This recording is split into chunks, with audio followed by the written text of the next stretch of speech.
Welcome to Drinking Bros, presented by GhostBed.com. What is up? Welcome to the Drinking Bros Baseball Show. We're doing a live watch today, you guys, and Dan is shaking with excitement. Yeah, big time. That's what I do is shake, primarily with excitement. It's not withdrawals? Well, it depends on what time of day it is. Yeah. And how much I've had to drink. Well, you say you never get hungover, and I feel like I always want to interject, like you can't have a hangover if you never stop. Right, exactly. Yeah. So I guess that's true. It is true. That's why I do it. But for anyone who doesn't know, my name is Rob Fox, and I am your co-host along with Dan Hollaway for the Drinking Bros Baseball Show. We're doing a live watch along today for the Cardinals and Nationals. We got Scherzer going up against his hometown childhood team in Washington, which is like one of the only cities right now it isn't raining. The kind of Midwest and Northeast is getting a little socked with rain. Yeah, But DC is okay. It's bright and sunny. A little cold, though. We'll talk about that. But before we get into the live game and watch along as your more interesting announcers than whoever does it for the Nats or Cardinals, we got some stuff to talk about. It was an interesting week in baseball. Some cool shit and then some not so cool shit in terms of depending on who you root for or if you just like watching baseball in general. Yeah. You know, there's been a lot of weird shit going on lately. It's one of my favorite things right now. Well, I'm really glad to see that the Padres got all their people back, particularly the one that they spent $6 gajillion on. Right, yeah. That's good. Well, they're still missing, what's his name? The pitcher who's real good. He's on, I forget, but he's excellent. The guy that came from Cleveland, right? Yes. Rosenthal? No, Not Rosenthal. He did come from Cleveland, but yeah. Anyways. Yeah, they're still missing him. Scherzer's walking out to the mound. Clevenger. Yeah, Clevenger, yeah. Yeah, they're looking, that Dodgers, Padres rivalry is already getting heated up this year. Dude, I don't know how many of those games you watched over the weekend, but I was tuned in pretty closely, especially to the one on Friday night, and these guys, they're like, I mean, they don't like each other. Like it's not like it's not the level of, at least not yet, you know, like 2003, 2004 Yankees, Red Sox or anything like that. But they are both absolutely ready to take each other's fucking heads off. Right. Yeah. I mean, it's looking pretty good there, to be honest. That's what baseball's all about. I like it. So it was a playoff atmosphere. Yeah. Like it really was. Like the Padres fans, by the way, the Padres stadium was packed. Yeah, it was. And which is odd to see in California right now, but it's good to see. Let's see. Their best player in the Padres, their best hitter anyways, is a showman. He rubs people the wrong way sometimes. And then their second best player is a dirty player and kind of a cunt. Manny Machado is a piece of shit. Oh, yeah. He is an absolute – he's one of the worst human beings in Major League Baseball. He really is. He got – somebody pitched inside on one time, and he was mad, so he tried to throw the bat at the pitcher and ended up slinging it over near the third baseline. I don't know if you remember this, but he was running down the first baseline one time and very clearly tried to clip the ankle of the first baseman as he's going by. He is a dirty player, and he's a piece of shit. Yeah. Fucking hate that guy. Former Dodger as well. Former Dodger as well, yeah. And so what that lends itself to is a very heated rivalry that's going to be, I mean, this one's, especially as good as these two teams are and the likelihood that they're going to be facing each other in meaningful games down the stretch, this one's going to get wild this year. So that's definitely something to keep an eye on. They play each other again this weekend, too. Yeah. It's back-to-back weekend series. I assume this one's in L.A. Yeah. But then they even have, like even beyond, so you got the showman and you got the dirty player, but then the Padres also have a couple just like kind of hard-nosed, like hustle and I'll get in your fucking face guys like Eric Hosmer and I think Will Myers, like those types of guys that are just kind of like hard-nosed dudes. And then you got the Dodgers who, like, this was the craziest part to me. So, like, game one, I was watching that game.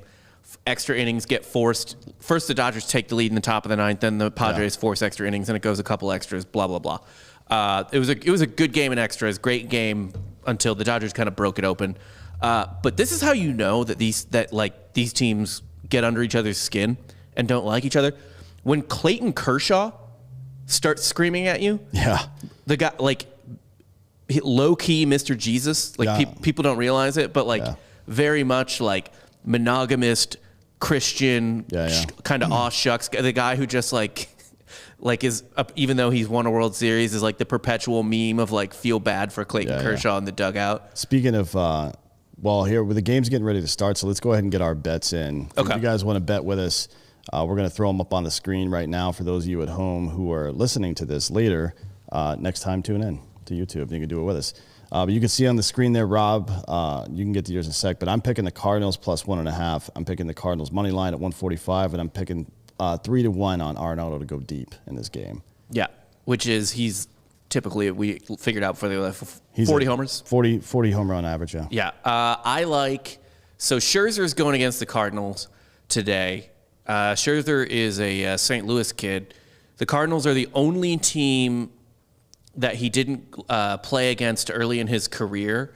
A lot that he has a losing record against. Yeah. He's 2-6 against the Cardinals. He's also he also has a losing record against the Rockies and the Giants, but I think a lot of that is a product of him starting out in Arizona and not really being himself yet as a professional, as opposed to the Cardinals, who he obviously faced in Arizona like once or twice maybe, but the Cardinals, that's more of a career-spanning thing for him.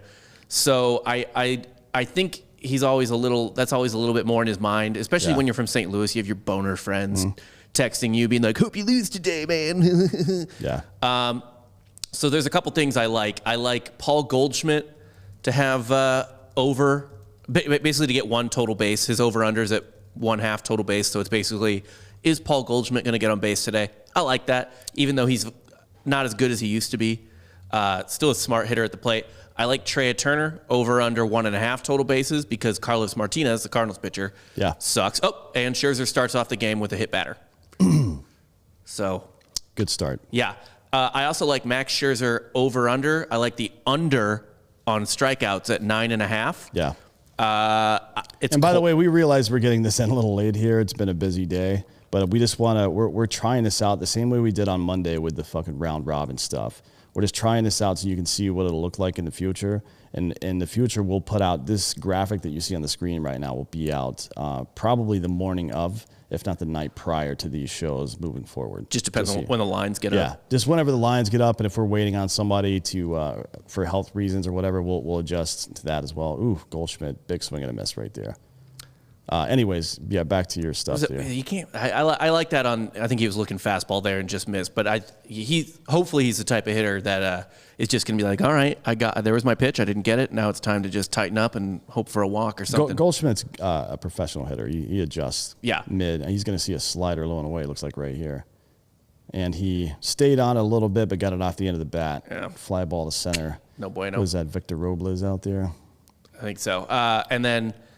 So Scherzer under 9.5 strikeouts. And then Cardinals, I like the money line plus 145. If you didn't know it, Juan Soto's out. Yeah. He's on the injured list. And I like that I like the under on Scherzer, 9.5 strikeouts. Not that he can't strike people out, but it is a chilly day today. Also, moisture in the air, so his breaking pitch is not going to be breaking. I mean, we just saw it right there, right? Yeah. That was not a very sharp slider out of the gate. But his fastball is moving well, so we'll see.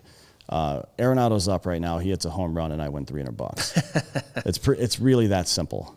See, that was a flat slider right there. That was not Max Scherzer's slider. That was a slider, not change? It didn't back up, so I think so. We'll see. I couldn't see the rotation of the ball. It looked like it moved. It looked like it only moved a little down. Like it didn't look like. That was. This is a slider. Here goes Scherzer. We'll see how this breaks. Yeah, see, he does not have a good feel for that slider already today. And if you can take that Scherzer slider off the table, now he's still very dynamic with the fast change, right? I mean, he's with just the movement that he has on his fastball and the fact that he throws two different ones. He throws multiple fastballs, but mostly he just changes speeds on his fastball a little bit. He's a very smart pitcher in that regard. So he doesn't necessarily need that slider to have a great game, but I would, this is going to be a fastball away probably. Yep. Arenado pulls it and should be safe. Yep. Yeah. Everybody's safe everywhere. Another thing I just noticed, I didn't really check the weather on this. It looks real windy out there too. in a way, like a kind of like it looks like almost like a swirling wind in the stadium. Yeah. You know, which is I can see it. annoying as shit to play in. I mean, DC is a giant swamp. Everybody knows that. So who Figuratively knows? and literally. Yeah. I mean, I love Max Scherzer. He's actually one of my favorite people to watch, not just because he's a talented pitcher, but also because he's a psycho. Yeah, he's into it. He got those weird eyeballs. I don't know what to think about that guy. Well, I mean, you don't want to look him in the. I mean, like that's not the. Those aren't the eyes you want to see behind you in an alley in the middle of the night. Just two different colors, furious looking. Max Scherzer is the type of guy. If Max Scherzer kept a bucket of balls next to his bed, yeah, right. Like he wouldn't stop throwing after you were dead. No, he would just keep. He's like that guy that keeps punching until there's just pulp on the ground. Right. Yeah, that's how Max Scherzer would do it. Randy would just give you one and you're done. Scherzer you wouldn't have an open casket funeral if Scherzer was killing you with baseballs. No. But yeah, the Cardinals got a little thing going here in the first, and I mean that's a little bit to be expected. This isn't necessarily an immediate indictment or an immediate justification of our pick that the Cardinals will win the game. Everybody's going to be a little sloppy in the first a lot of times. Oh, man, that was a good pitch to hit right there. Paul Jean got one middle, and just missed it. I mean, he was right on it. Now, for those of you who don't know about physics in baseball, if a guy fouls the ball straight back, that means timing-wise he was right on it. Right. So, that means he was right on that pitch. That means Max Scherzer would have to be a lunatic to throw it again. But Max Scherzer's a bit of a lunatic. Me, I'm throwing high inside fastball right here. We'll see what he does. DeJong's a shorter guy. As you can see, he's going low and away. And that slider is not sharp. Yep. That does not look good. That was a mistake for him to throw that pitch, and he got away with it. We'll see. I mean, good pitchers, when they have their best stuff, are pretty unhittable. Yeah. Great pitchers, when they have shitty stuff, are still hard to hit, right? Yeah. Max Scherzer is a great pitcher. Cy Young Award winner. I mean, he's likely Hall of Famer, I would say. Yeah, likely Hall of Famer. He can usually win even if it has bad stuff. He's going away again. I do not understand this. That was a changeup in the dirt right there. Oof. That did not look good. Yeah, he's a little scattered so far today. Not when you want to see if he's on your fantasy team or if you're just a Nats fan right now. Well, Nats fans in general. Are there? You were in D.C. while the Nats were there, right? I've never lived in D.C. You're just working for the federal government? Were you in D.C. a lot, I guess? I worked for the federal government in San Francisco, actually. Oh, okay. Yeah, but I mean, I've been to D.C. quite a bit. Man, that was a changeup too. That was just he doesn't have command over his slider or his changeup, and his slider's also not breaking very well. Yeah, that's not good news. Yeah. Now we got a 3-2 count.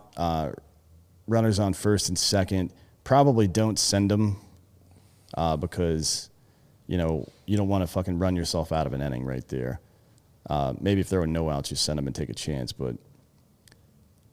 Ball 4. Terrible. Yeah, this is not getting off to a good start. So I have a question about this because this is something that annoys me when I'm just walking outside, to be honest, and it's windy. How would you as a pitcher? So clearly you can still see this. Like his uniform's whipping around. All the uniforms are whipping. How do you take advantage of that as a pitcher? Because like the player's eyes hurt, right? And it's cold, like it's under 60 degrees.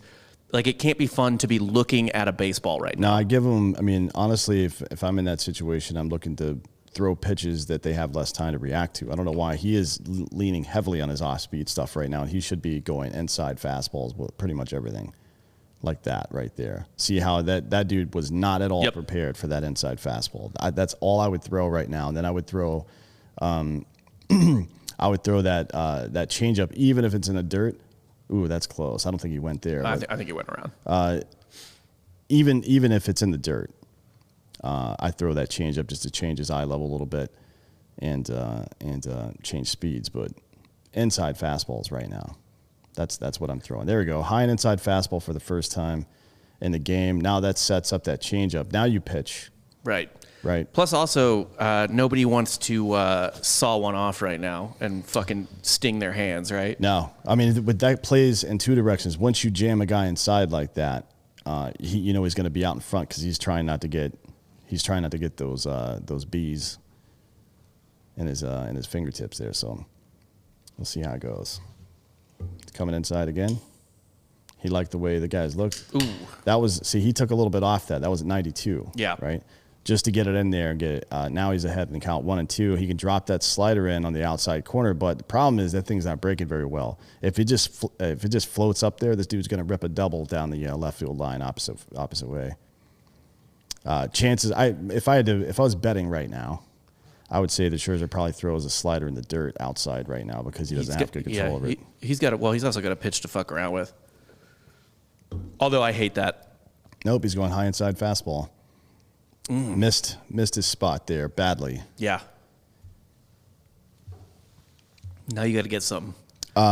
Yeah, Craig, we could do picture in picture, and then we would immediately get kicked off of YouTube. Yeah, you're going to have to tune in if you have MLB TV. By the way, my idea was to have Giorgio just reenact everything in the back. Oh, boy. I'm not against that. Or like a Randy Marsh porn situation where you just draw what's happening. I'm against all that. By the way, somebody, I don't know, I'm not familiar with this person's name. Albert W. Peluse, Peluse. He must be somebody that watches the video show a lot because he sent me a signed copy of The Master Switch by Tim Wu, which I won't shut the fuck up about. It's on our bingo card. Yeah. It's on the producer bingo card. Thank you for that. That was very kind of you and also kind of funny. Really funny. Boom, man, that's another one he just left right out over the middle. Yeah, they're fighting him off pretty well. He definitely doesn't have put away stuff here. I think that 9.5 under is pretty solid. secure. I mean, look, he's at this point with this long inning in the first. I don't know how many pitches he's thrown, but I would guess he's in the mid-20s right now. Yes. He's not going to make it deep in the game enough to strike out 10 people at this point. Yeah, right. Unless the Cardinals just go fully flaccid. Well, they've been known to do that, so we'll see. Including against the Nationals in the NLCS. Ooh, good pitch. There you go. There's one. That was a slider that was at 91 miles per hour. Apparently, Bill Schofield sent that book. Oh, that's the guy you bought it from. I see. Thanks, man. I appreciate that. I was trying to figure out who the fuck this dude was. Is he like, is he his agent? Is he fucking Tim Wu's agent or some shit? Because, I mean, look, these books are old. These books are like 10 years old. That is a little yellowed. Or it's, I mean, the book was published in 2010, actually, I think, or 2011. So it's been around for a while. And now we've got Matt Carpenter up. He has been in a massive slump to start off this season. This is the guy, if you're the fucking Nats, this is the guy you want at the plate right now, for sure. Yeah, he's been... Cardinals fans have a real love-hate relationship with him because he went from legit MVP candidate to useless pretty quickly.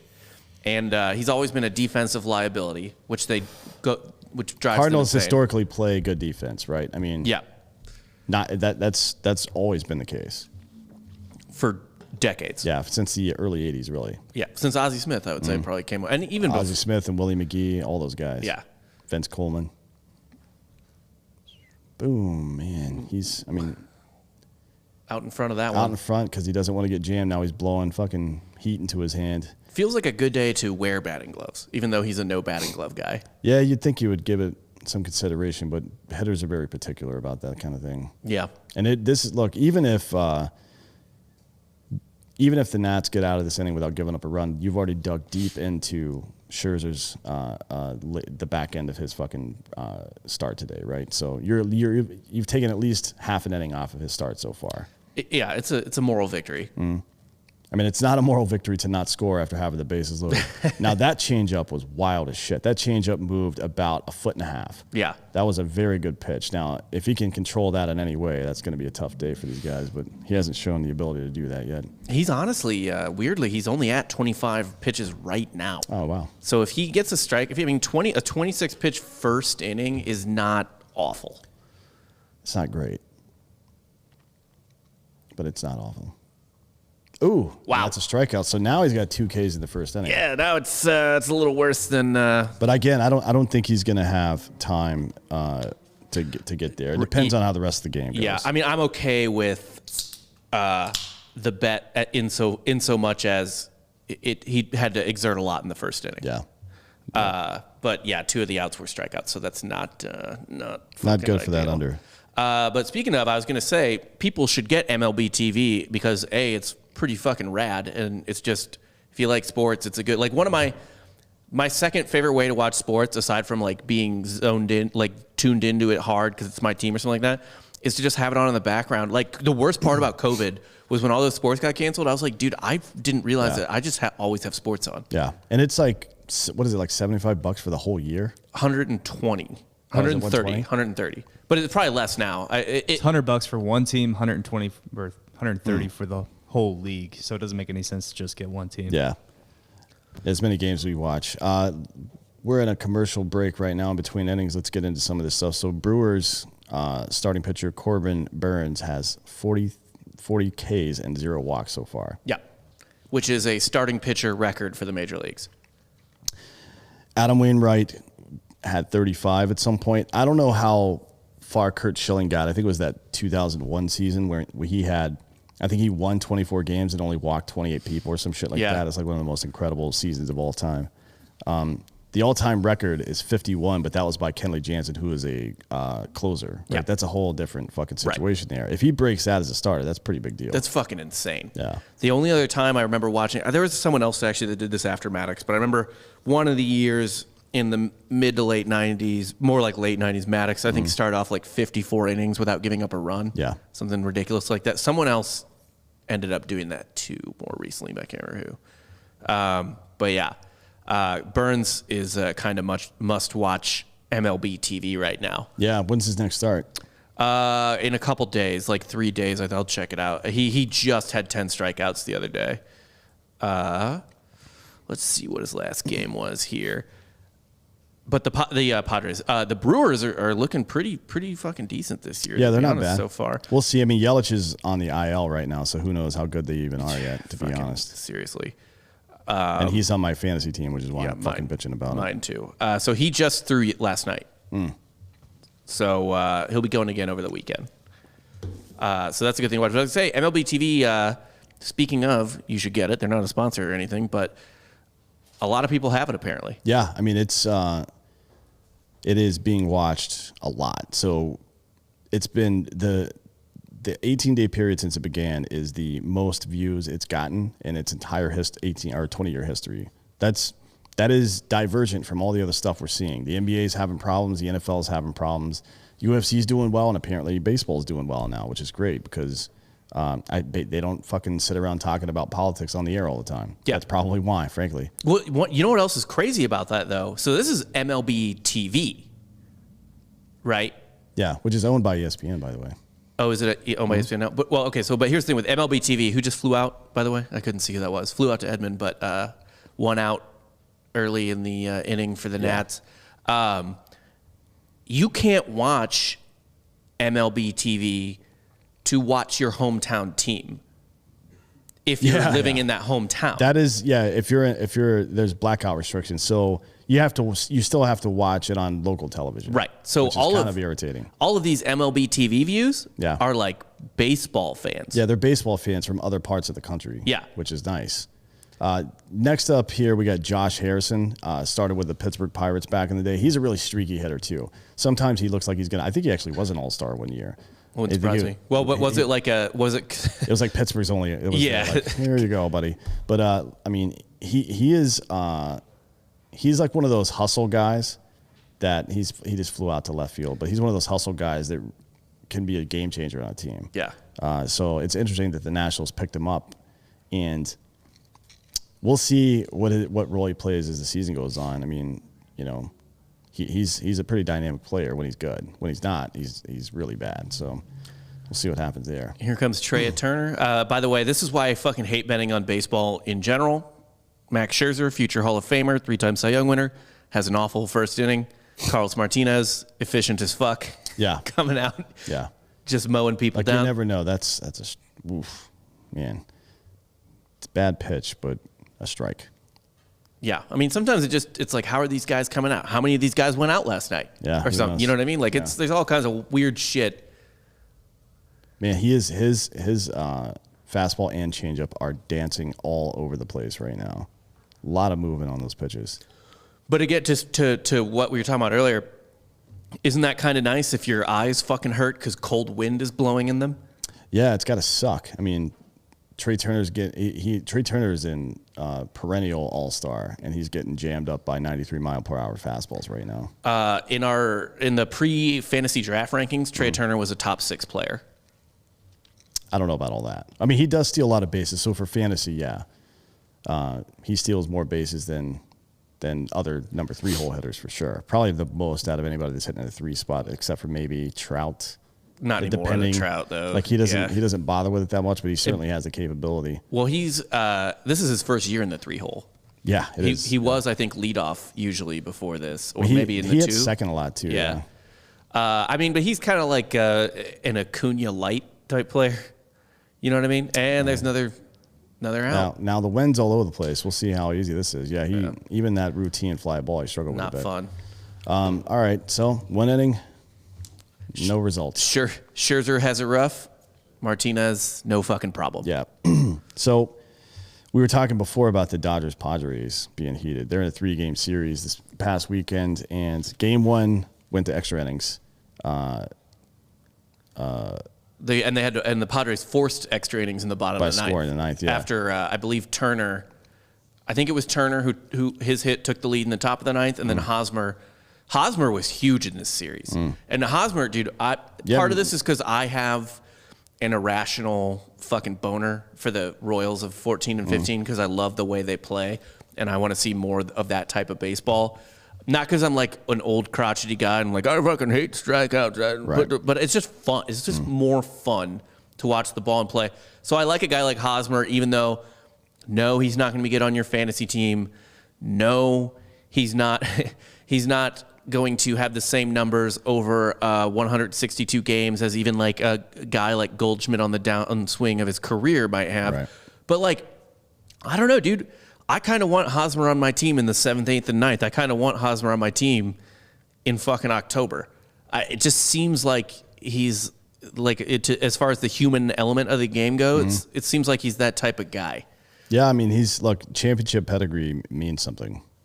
You can see it all the time. You see these teams in college basketball. You see it with these teams that have never been in any kind of really important game, and all of a sudden they fucking lose it. You know what I mean? Just having the confidence around of people that have been there before can be a big fucking deal sometimes. So that's certainly good for them. No question about that.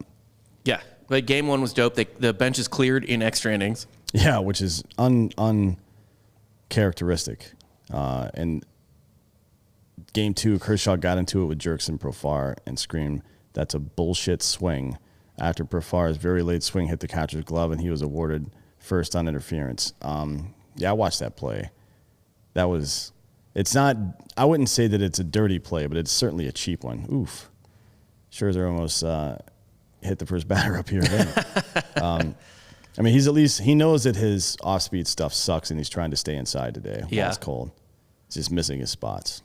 The problem, you're better off missing inside like that than you are letting it float out over the plate because these dudes will fucking rock that shit. Yeah, 100%. And then, of course, Mookie Betts won the game at the bottom of the 9th with a diving catch and a game-tying hit with 2 runners on and 2 out. That was a big fucking play. That fucking asshole. I'll tell you what, man. I knew Mookie Betts was really good, but I don't watch a lot of Boston Red Sox games, right? And I watch Dodgers games, but even in the regular season, a lot of times it's hard to get a read on a guy when you just tune into random games. Yeah.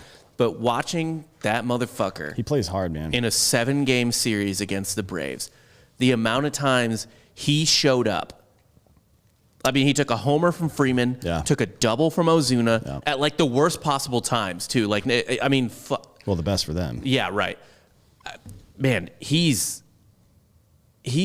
legit. Like that guy. That's an obvious statement, but like that fucking guy, you really can't say enough about him. Like I used to think, like, okay, yeah, like he's a top 10, top 5 player, and sure, he beat Trout.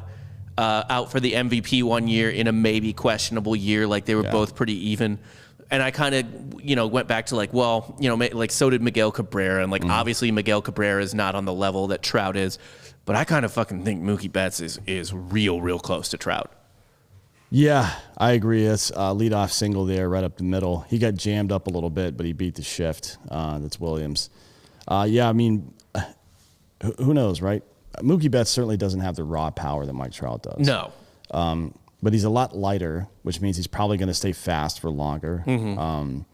Despite look, Trout's built like a fucking linebacker, so maybe like a strong safety, I guess. Yeah, he's not that big, but he's a fucking stud. But we don't. I don't know if we really have a good sense of how good he is. Trout. We haven't seen him in any meaningful game ever, right? Just the three divisional series games. Good pitch. We haven't seen him when it matters very frequently. So right. We'll see. We'll see how it develops. I like Mookie Betts. And he's one of those guys that is a great baseball player, but also has all the intangible shit. He doesn't fucking force outs on the base pass. Doesn't make bad throws. He plays really good defense. And like you said, it seems like the ball finds him in big moments. You know what I mean? It's crazy. I don't know what it is. And that could be anecdotal, who knows? But it seemed like from watching that series that every single time something was happening, it was him involved in it. Yeah. And usually you see that out of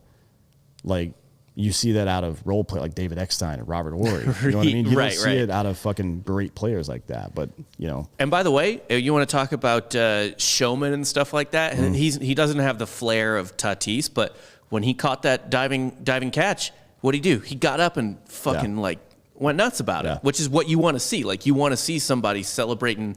He celebrated in. It reminded me of when James Harden got that block in the playoffs last year, I think, and he was just like it's the first time he'd ever played defense in his career. Yeah. The NFL irritates me with how they celebrate on every single play. Yeah. That's kind of irritating to me, but it would be probably far more good pitch. It'd be far more irritating if everybody behaved like Barry Sanders all the time. Like you don't want to see a completely emotionless game. Right. Nobody wants to see that shit. That's what's interesting about the Dodgers actually getting back into it with the Padres, because the Dodgers have real big 90s Braves vibes to me. They're real fucking suitcase carriers, you know what I mean? Yeah. Or not suitcase, briefcase. Briefcase carriers, yeah. Yeah, like they're really like old. Mookie has fun, but like they kind of like Puig was like an aberration when he was on the team. Yeah, well, he's an aberration on any team he's on, to be honest. Yeah, but they really are like kind of all business, you know what I mean? Like typically, like they're a lot more buttoned up. They are for now, but if things continue, I don't think. He was running on that pitch, a little hit and run action right there. I don't think the Dodgers are going to continue like that because of signing Mookie to that contract. Now he's the face of that franchise, and he is a little bit exciting. You need some of that stuff. You know what I mean? Especially in goddamn Los Angeles. Yeah.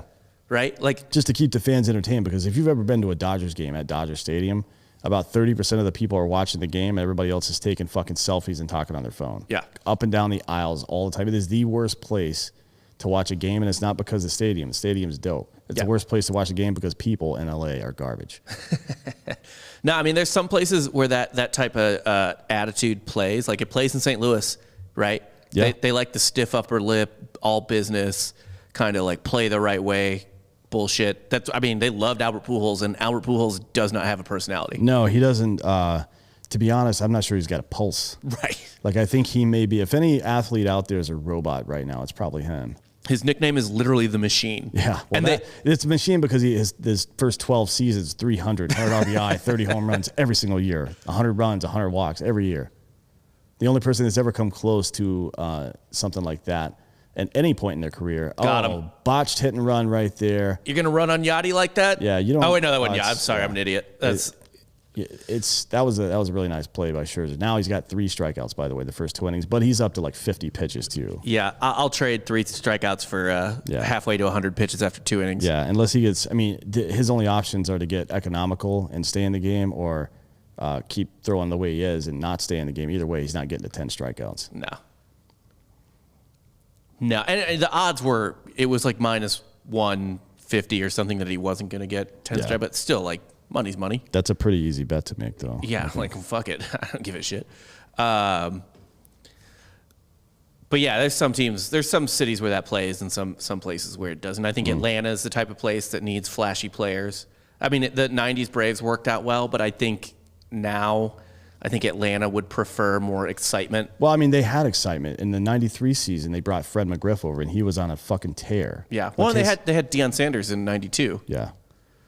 I mean, Fred McGriff came over, and he hit, like, I don't remember what the number was, but he hit the first game I think he played. It was when the broadcasting booth caught on fire, and he hit 2 home runs in that game or some shit like that. Yeah. I mean, it was cool. And after that, they had Andres Galarraga, the big cat. Obviously, he's got a huge personality. Another fucking ball ripped down the line. Double at a minimum, unless he botches it. By the pitcher. Yeah. That was Carlos Martinez, who just ripped a double. Yeah. By the way, I want to, I don't know if we talked about this already, but fuck Carlos Martinez. Which one? Him. Oh, this guy? Yeah. Why? Yeah. He was the dude who was thrown at Acuna in the division series. Oh, yeah. Yeah, for no reason, by the way. No reason. Like, he just doesn't like him, so he started throwing at him. Yeah. Yeah. And Acuna, of all the people that you would be a dick to, Acuna is like the last. I mean, he'll stand there and watch a home run every now and again, but even when people hit him, he's like, it seems like his feelings are hurt when somebody hits him. Have you ever seen his face after he gets hits? He's like, what the hell, dude? Yeah. Thought we were friends. Acuna's really funny because he'll like pimp the shit out of home runs and look like a badass, but he actually has like a very sweet baby face. Yeah. Like he's very. It's hard. It seems like it would be hard to get mad at him. It does. He looks like just such a sweetheart. Oh, whatever. We got the top of the lineup, top of the order up now, with 2 outs. I forget who leads off for them. Probably have the box score up and be good, but good pitch. That's the first slider that's a curveball actually. That's 77. That's the first breaking pitch he threw that went where he wanted it to, kind of. Yeah. Tommy Edman up, by the way. Yeah, Tommy Edman. He got hit by a pitch in his first plate appearance, I believe. Mm-hmm. I mean, that's a lot of wind out there. It's whipping, which is what I'm saying. Like, why wouldn't you make these guys look at the fucking ball? Yeah. Right? Like, have to track the ball, or better, like you said, don't give them any time to react. Yeah, I'm just throwing high fastballs right now. I mean, especially to these lefties because the wind is blowing in from right field hard. You have to hit a line drive bomb to get it out in right field right now. Look at this idiot trying to Carlos Martinez. God, he can't figure out how to put his jacket on. Now he's going to do that. Jacket on. Oh my God, dude. Oh, it's a hoodie? Fuck this zip up hoodie shit. What is he doing? I hope when he starts running the bases, is he going to zip it up? Come on, man, get the fucking game going. I guarantee you the ump's like, zip it up, asshole. He's a little chilly. No, it's normal for pitchers to wear a jacket. I prefer the old jackets though, like the what is it? Not nylon. I don't know what that material is, but it's very flammable. I know that. Edmund 1-2. He's gonna strike this fucker out. For sure, yeah. Foul ball. That would put him at 4 in 2 innings and about 50 pitches. So. Right. That's actually not ideal. I can live with 3. Come on, Edmund. Put the ball in play. This is bullshit. He is throwing a lot of pitches. Yeah, but Scherzer's the type of guy that can get efficient real fast, right? He can, but that's not going to equal strikeouts. So I still think that's not going to be a problem for that over. Just doing good. Here we go. 1-2 pitch. Looks like it's going to be... Just drill one, dude. You know he's going outside. There we go. Well, not a strikeout. That's an out. There you go. Is that Kyle Schwarber out there? He's on my fantasy team. That dude's... if he could ever stay healthy, I think he'd hit 40 home runs. He is, hitting-wise... He's very strong. Fantastic, yeah. Who do we got? Oh, man, I'm having a nice little fantasy day today. Hooray. Hooray for me. What else we got going on? Speaking of staying healthy, everybody's fucking hurt right now. Fucking everybody. It's actually, it blows my mind. So we have no evidence to back this up, but presumably you would think a lot of the MLB TV viewing is because the league people are actually buzzing about other players, Yeah. right? It's not just about your team anymore. People, the way you tune into a NBA game on TNT because you're like, oh, fuck, Steph Right. Curry's on, or, oh, Yeah. you know, Dame Lillard's on. Like, I think people are moving over to watch Tatis and Acuna and dude, maybe even fucking Corbin Burns striking out a million fucking people. Yeah, I mean, that's good for baseball. Baseball has historically liked to protect its brand, but that's a huge mistake. Let the players and we're in a creator economy now, right? People watch YouTubers fight each other, for Christ's sake. They don't give Right. a fuck about the grand old institution of Major League Baseball. They care about personalities. Well, to your boxing point, by the way, they don't care about boxing because if they did, they would watch that and be like, this is dog shit. Yeah. Right? Yeah, for sure. They'd rather, like, it's to the point where it's like, would you watch a slow pitch softball game between the Paul gang, the Low gang, and or not the Low gang? What is it, Dan? What's the Jake Paul gang? Team Paul. Team Paul and some other fucking. I don't know. But back to the point here. A lot of injuries this year so far. Syndergaard was already out before the season started, but he's still out. Verlander's still out. Strasburg's gotten hurt. And then Yelich and Luke Voigt, who are sluggers, have been hurt. Acuna, Soto, and Tatis have all spent time on the IL so far this year. Acuna's not officially on the IL yet, but He's probably going to be. If he doesn't come back by this weekend, he's Yeah. going to be on. They have to put him in the IL They'll retroactively. yeah. Max Fried is out now because he's on my fucking fantasy team, and so is Anthony Rendon, who is also on this fucking list, and so is Yelich. God damn it, my team is fucked right now. Soroka's still out from before the season, and then George Springer, I think he got hurt the first game of the season. Yeah, it didn't was really early. he? Yeah. And I mean, dude, these guys so just to give you some pedigree here. Ooh, Josh Bell just fucking. No, that was a replay. Oh, that's a replay. God damn, I love that dude's swing. I love watching him hit. He's I want fun. to see. I want to see him in the fucking home run derby because I think he could win it. He just has a really natural fucking uppercut swing. Yeah, and he's just big dude. Like He is a he big puts a man. lot of weight behind that swing.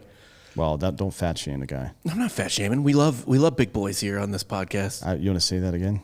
I love big boys here on this podcast. But no, like to just give some pedigree too. If you don't know, Yelich, former MVP from not that long ago. Yeah. Like Luke Voigt, last year's home run leader for the major leagues. Yeah. What did he hit? Like 22 or something like that. Yeah. Strasburg, World Series MVP 2 years ago. Noah Syndergaard, fun as fuck to watch. Yeah, Verlander's a Hall of Famer. Max Fried won the Cy Young, didn't he? No, but he was a Cy Young. Or he was a candidate. Yeah. Yeah, he was a Cy Young candidate. Soroka, just a good young guy. Anthony Rendon, I think, has been an MVP finalist, kind of like in the top 3 or something like that. Either way, a great player. And George Springer is a 5-tool player who won a World Series MVP as well. Yeah. I mean, it's not. It kind of reminds me of last football season. Remember, like the first weeks of the NFL season, like there were 13 quarterbacks. Yeah. 13 starters that were hurt in that time period. I mean, it's crazy. Everyone was shitting their pants. I remember being like, the NFL doesn't have enough quarterbacks. Yeah. Like, there's a literal quarterback shortage. Yeah. Well, maybe Colin Kaepernick will come back. Oh, good pitch. That Martinez off-speed stuff, conversely, looks really good so far today. Yeah. Well, Martinez has never had a stuff problem. No, his control is Yeah. just sometimes he'll go 9 straight balls and then throw one right down the middle and crushed. Yeah. He was a high prospect, I believe, and just he's always been dirty. Yeah. He's another guy like Matt Carpenter that frustrates the shit out of Cardinals fans. Yeah. Where they're just like, what? Just be consistent, man. Yeah, like I know how good you are. Yeah. Just don't be a dick and be good at baseball. People like consistency. It's kind of a weird analogy to make, but if all of a sudden something blew up in another room, but I had just told you, like, hey, there's going to be an explosion, Yeah. you would react to it for sure, but you wouldn't fucking freak out. But if it just happened, you would freak out. Or if there's there's just the explosion room Yeah. where explosions happen. Can we get an explosion room installed? Where's Giorgio? Right here. Yeah, get us an explosion room installed, please. I'm on it. We do have an empty room in the back. We also have the women's bathroom that's pretty useless. That's already the explosion room. You're talking about the toilet? Yeah. Yeah. That's Ross's toilet. That's Ross's toilet. It's the explosion room. Well, he does say, hey, I'm going to go pee right quick, and then spends 45 minutes back there. I'm not sure what he's doing, but I assume he's dumping out. But, well, if it's water, though. What? If it's mostly water, he's dumping out. Are you saying that he's primarily got diarrhea? I'm not saying he doesn't. This is a good at bat, by the way, by Josh Bell. It's 3-2. He's fought off a couple of tough pitches and taken some close ones. He's a professional hitter, this guy. Over under on the last time Ross just took a solid poop. Oh, man, I would say it's probably been months. The travel can't help. No. And The stress. He eats like a fucking child, too. And the part of that is good pitch. Whoa, great play right Wow, there, buddy. safe. No, he didn't get it. And that's not an error either. No. That's a hit. That's a really good play. That's going to be an infield single. Great play by Arenado, who's probably the best defensive third baseman in baseball. He's won like 7 Gold Gloves in a row, I think. Yeah, he's ridiculous. And in Colorado, where people are hitting the Christ out of the ball at you all the time. So if anybody fucking deserves it, it's that guy. He was actually basically playing shortstop right there. Yeah, he was in the shift. Now, typically, guys in the shift these days, you'll see the third baseman brought around to On the other side of second. on the other side is second because they want the shortstop to play. That shows you how much confidence a defensive-minded St. Louis team has in Arenado's ability. That's fucking crazy. Yeah, you don't see that very much. So they might have, because Goldschmidt's very good too. He's the Goldschmidt.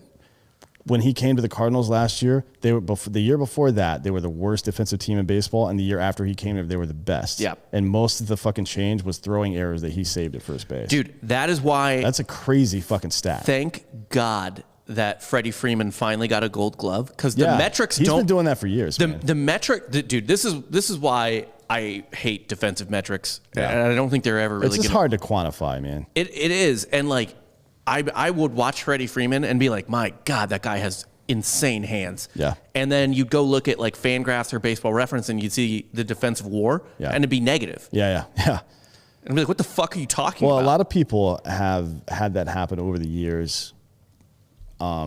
Before defensive analytics started coming into play, that took into account their range and stuff like that. Yeah. Like a lot of guys were getting to balls but not making plays. They were getting to the ball because of their range factor. Yes. Which is a new range factor is a new thing now, and not actually making the play, but the other person that would have just been a hit. Right? Yeah. So, different kind of stuff. Freddie isn't a range guy though, and I'm not No, sure certainly Goldschmidt is either. No, Goldschmidt's a big dude. He's not ranging that far. But what they both have is like elite hands. Yeah, very quick hands. I mean, Freddie's one of those guys that feels really confident playing in first base, Yeah. which you can cut down a lot of bullshit on because he has such quick hands. Thank God he, even though he's half Canadian, he grew up in America. Otherwise, he'd be in the NHL as a goalie Yeah, right I know, now. right? Martinez gets a K on, I don't remember who that was. Who was that? That's Kyle Schwarber. Oh, Schwarber? Yeah. Okay. Yeah, thanks for striking out, asshole. Fucking brute. My fantasy team is depleted right now. Unbelievably depleted. I've got 2 pitchers on the IL and 3 batters on the IL, but you can only put 3 people total on the IL. So and they're some of my best players, so I'm not going to drop them. I just have to fucking live with that shit. That's always the tough fucking thing, man. I always get in these situations where I like to draft pretty much all hitters up front, and then I like to float. I like to just fuck with third and fourth starters and plug and play as it goes with matchups and shit like that. But then I'll get a guy who throws like 2 good games in a row who was originally just supposed to be like a rental, like a one night stand. And then I'm like, wait, you're pretty good. Yeah, and then you end up in a relationship with the dude, and then you Yes. then you find out that they fucking eat their steak well done. You're Yeah. like, now this is over. God damn Get it. the fuck out of here. With ketchup. Yeah. Ross eats his steak done or well done, and I'm like, wow, that's the whitest of white trash. Starlin Castro popped up on the infield here. Well, it's going to go out to right field, and That's actually an infield fly when you're playing the Cardinals. not with one man on base though, right? No, infield fly is with a man on base, right? I don't remember how that. Oh, it has to be 2? No, it just has to be a double play in No, order. 2 men on base. I thought it just has to be a double. How would you get a double play if there's only 1 man on? The guy would just run to first base and stand there. 2 men on, less than 2 out. Oh, okay. I'm done. Alex Avila, who just threw out a guy. Burned He him. came up with the Tigers, right? Alex Avila? Yes. He was actually kind of a hot catcher with them for a Yeah, while. I think he had a couple of 30 home run seasons. if Yeah, I'm not mistaken. he was on the kind of peak Tigers. So it actually makes sense that he's here because I assume Max Scherzer enjoys him receiving his pitches. Probably. I mean, the way you said that's kind of gay, but yeah, that's probably right. Why would I say something not gay? I have no idea. I mean, What do you? What am I doing here? I don't know what we're doing here at all. There you go. And he just smacked one laces out. one. There we go. That's the first hit for them in the game. Josh Bell is not going to. Well, now he will score because that was the worst throw. That was and another the two awful. worst throws Good of Lord. all time. Jesus Christ. So much for that Cardinals defense. That was he had 19 home runs in 2011. That was a good season with the Tigers. Yeah. And then they were in the World Series in 2012, I believe. Yeah. Yeah, no, he was part of that team where it was just like, man, they have all these fucking guys. Yeah. Like Avila's batting, whenever he bat, but like not in the middle. Like he was. He was hitting eighth, I think. Yeah. That was a nice hit right there. But Look at this. the two worst throws That I've ever seen. who Holy is in shit. left for the fucking Cardinals? I have no idea. Who is that guy? I mean, he didn't. I think it's Williams. That was Little League. And left for the Cardinals. Yeah, it's Williams. Yeah, Yikes. that was bad. That should be an error, to be honest. It really should be. Like that, I don't know how I mean, a guy scoring from first on a double. No, Josh Bell scoring from Yeah. first. Oof. And now you're going to see if Martinez can keep his composure because he's Right. not exactly the best at doing that. That was a really bad play. He probably feels like right now that should have been an out. Yep. From Josh Bell, and he is correct to feel that way. And we'll see if he can keep his head in the game. He's a young guy. Yeah, he's an asshole, and he's very moody. Yeah. And yeah, he doesn't. That is the type of thing where he would feel slighted, and then just go. Well, if they're not going to do their job, why do I have to do mine? He is a Gemini, so. Shut the fuck up. I don't even know what that means. I just know that it made me angry. By the way, for you at home, we're not watching this whole game. Baseball games are like 4 hours long. And We have lives to lead. Well, I'm moving right now, so I've got to go get some shit ready. My movers come in the morning. Oh yeah, I mean, you have mold. Yeah. Yep. Good times. Yeah. Well, it's fine. I was going to move into a different place anyways. This just kind of pushed the timeline up a little bit. I mean, we're coming up on almost a year anyway. Not really, but almost. August would be a year, Yeah, right? Didn't we move here in August? we did. Yeah. I'm just sad that the Hooters was already gone when you moved into that. That's building. fine. I mean, I've got another Hooters popping up. It's Hooters to go. I'm just going to have a fucking to go lane in my. That's actually one of my low key favorite 30 Rock lines. Yeah. Well, no, they touched it. Yeah. Yeah. Hilarious.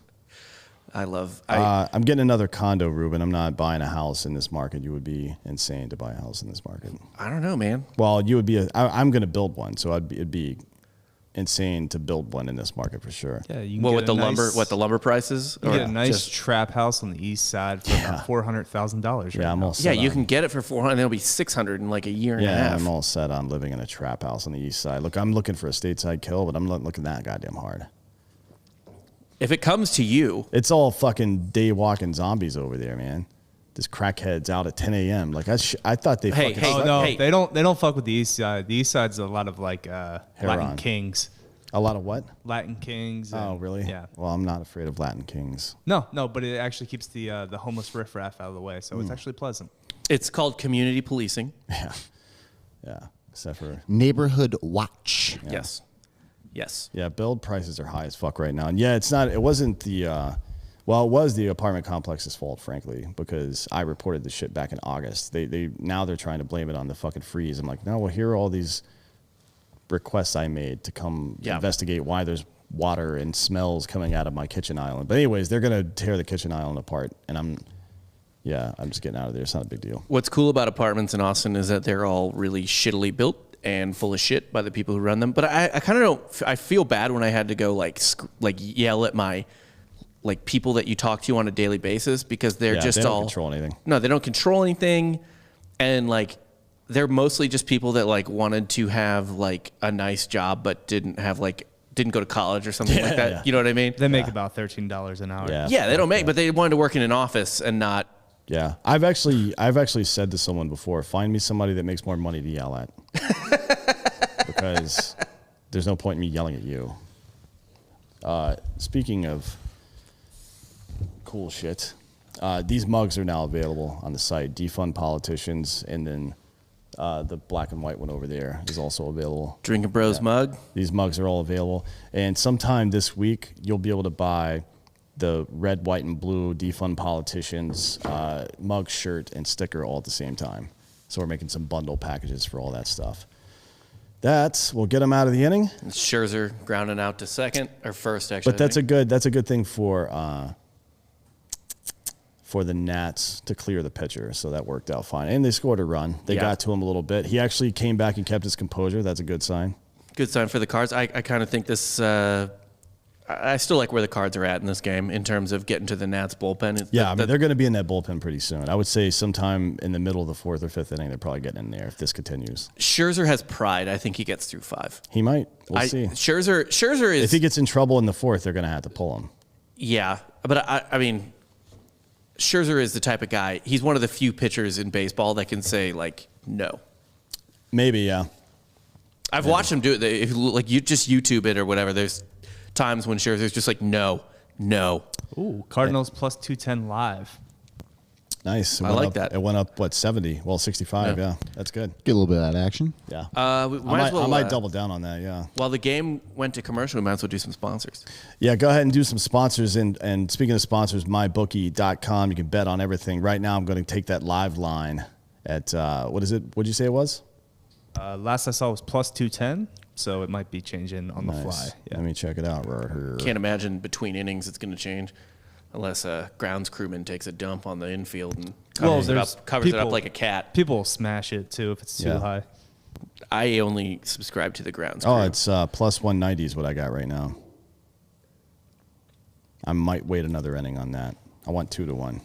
I'm going to wait another inning. Anyways, we got my bookie. You guys can bet with us or against us. You've seen Ross win and lose. He won most recently, but he's lost more than he's won this year. Don't listen to the shit. Actually, he's won. He's won quite a bit this year. If you take out his the big losses, well, what I was gonna say was his emotional betting, the Ohio State bets. Yeah, he actually does really well. If he's not emotionally involved in the outcome, he does really well. Yeah. Giorgio has got a new look. Has anybody seen your head yet? A few people on social media have. I have similar problems to Ross where I bet emotionally on Mizzou athletes and women. I don't do that. I'm not that fucking crazy. Chuck Liddell calls those heart bets, and he says don't do it, but then he also says every time I bet, I do one. It's like I bet 4 normal bets and then 1 heart bet pretty much every time. I'm like, all right, cool, man. Just don't parlay them because that's stupid. Right, yeah. But, yeah. You guys remember the Megan Anderson debacle? I don't know who that is. Is that someone you love? No, that's the horrible bet that I told everyone to make against Amanda Nunes. It was like minus 800. It's very dumb. Very dumb. But she's cute, so it's fair. Yeah. Back to baseball. But yeah, you can get you sign up with the promo code Drinkin' Bros to get your first deposit matched up to $1,000. That's promo code Drinkin' Bros. You get a free deposit bonus to start your day off with a win. With my bookie, bet anything, anytime, anywhere. Yeah, for sure. I love my bookie, and I don't really even pay that much attention to winning and losing. I do it like if I go to a live sporting event, I'm betting on something while I'm there for sure, just to increase the fun value of the game. You know what I mean? Well, dude, that's what I always say. You guys are going to the Kentucky Derby, right? Yeah, we'll bet on 1,000 different stupid things. But yeah. So the first sporting event I ever went to I had been to horse racing before, right? But I had never been to the Kentucky Derby. And when you go to horse racing, like a random like Fairmount Park in Illinois, like across the river from St. Louis, that's kind of whatever. That's kind of just like old guys smoking cigarettes, being degenerates. Yeah. But when you go to a genuine sporting event where you're gambling on everything aside from just rooting for it, like it gets fucking wild. Yeah, people get really emotional about that stuff. Some NBA owner told, I think Charles Barkley recently. Charles Barkley came in the news like a couple days ago saying the NBA owner was like, yeah, in 3 to 5 years, we're not even going to need TV money. Just from the gambling? Yeah. Yeah, sports gambling is great.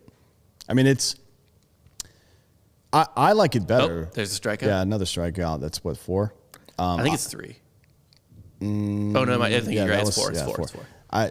What I like about sports gambling is it puts more power in the hands of the league and the people watching the games. Yeah. So if they're making, that's a great sign. If Major League Baseball is going to make, or if professional sports are going to make more money off the fans than they are off sponsors, then maybe we can tell these corporate woke assholes to shut the fuck up and get out of the way and let us goddamn enjoy the entertainment. This is a goddamn it's supposed to be entertainment. I doubt it though. Come on. Yeah, you never know. All these people are. Well, you have to look at it both ways too. So, did people stop gambling on sports because anyone was protesting in the games? No. If there's money to be made. Yeah, I mean, Like some guy was probably like, fuck Colin Kaepernick is still laying on the Niners for. Yeah. You don't got to watch it to bet on it. no. Right, you sure exactly. don't. Also, golf's up 30% in viewership just because they've embraced gambling. Yeah, I mean everybody. Major League Baseball is up as well. The NFL and NBA were down. UFC's obviously been consistent. And we if you didn't watch that interview this week on Icebreakers with Dana White, Adam was asking him, why they've been able to continue going through all the COVID stuff and other people weren't. And he goes, because they're afraid of the media. I don't give a fuck about the media. And I was like, yeah, Dana, I like that, buddy. It was really fucking funny when he said that. It was also true. How much do you think? So I understand why some things might be down, but how much do you think the NFL being down is also just a product of like how much higher can it get? Maybe. And I think, nice rope there. Way higher. Renato. Way higher. They barely embraced overseas markets. You're going to see them flying all over to do those kinds of games. Well, they've tried to do that in Mexico City and London, and it's just not going to work. I mean, right now during COVID, there's no way to do it efficiently anyways, but there's no way. Why would American football get popular in other places? Because they want more money, and they see what that revenue does. No, I'm not saying why would the NFL want to do it? That's obvious. Why would people in other countries who have spent the last 6,000 years just watching soccer give two fucks about American football? Right. They don't care. They need superstars. They need personalities that they get around and they can learn to grow and love. They need the celebrity from it. They need one of them to date a Kardashian. Yeah. I mean, but there's how no much? way it's going to happen because the fucking professional. You saw this weekend exactly how much power the professional soccer leagues in Europe have. They're not going to let half their talent pool start going to the NFL. Right. Not one fucking chance that's happening. Well, the other thing too is like, what are the EPL ratings in the United States? You should be able to expect something similar at best out of NFL rankings in Europe. No, way higher. Way higher. They're actually pretty decent for NBC. Those were the TV ratings for Americans watching the games that happened in Mexico City and London, right? It wasn't the global viewership. No, we're talking EPL, right? Yeah, I'm talking EPL. Oh, the EPL, yeah, but that's only because they have one game a month, sometimes two, right? On Saturday mornings. It's like every week. Oh, is it every week now? What is it on? What is it on Peacock Fox? Oh, it's now. on NBC. I would like so they also play Premier League games on Peacock. I would like to see the numbers on that. Yeah, I would love to. They'll start reporting them at some point. I mean, there's a lot of people that are into it. Like I know, actually, this is fucking weird, but the Mizzou bar that I would go to watch college football games on Saturdays in the morning, like our earliest games would be at noon essentially. We would get in there as the EPL fans were leaving because it was also an EPL bar. So like the EPL fans would get there at like 9 fucking in the morning. That's because these desperate Midwesterners wanted to pretend to like soccer, and they wanted to pretend because this all started in the CONCACAF Cup when the USA almost beat Brazil and then lost at the end. CONCACAF. Yeah, this is what this is all because of that. It was 06. 06 got everyone all hyped. But it was all these bros who were like, yeah, maybe I'll like the World Cup. Maybe I'll get into this. It's fun to wear a different jersey. I can drink Bud Light. Oh, in that this. was 6 inches off the plate inside and low. That's a terrible call. Good Jesus Lord. Christ. That's a call you get when you've been in the league for 15 years right there. Fuck. That was a really, really bad call. How is Schilt or whatever the fuck his name is not popping out of the fucking dugout for that? That wasn't even that good of a frame. No. That was just a blown call. Well, we'll see what the line changes to now. Right before that pitch, it was at minus 240 or plus 240. Now it's up to plus 245. You going for 3-1 at this point? I mean, they're still only up 1. Yeah. I'm going to wait and see if somebody gets on base for the Nationals. If they do, then it's probably going to go up to plus 300, and then I'll fucking take it right there. We have another couple of sponsors here. Kill Cliff CBD is our fucking sports sponsor. It's the best The best. Kill Cliff in general is the best. All their shit, they recover, they It's so ignite, good. everything is good. I drink it every single fucking day. I drink at least one energy drink and one CBD drink every single day. Yeah. And it's one of my favorites. The flavors they have are so good. That's the thing that really gets me with They these do guys. good combinations. We have my favorite one in there right now. So my old favorite one before we got this new batch was the like cherry limeade situation or whatever it was called. This new one, they've got like a berry lemonade. Also fucking great. Holy shit. I mean, the Kill Cliff, and then we like the Flamin' Joe CBD, which is fantastic. That's Joe Rogan's thing that we've got. Oh, we're doing some extra love here. Everyone's getting a Kill Cliff out of the fridge.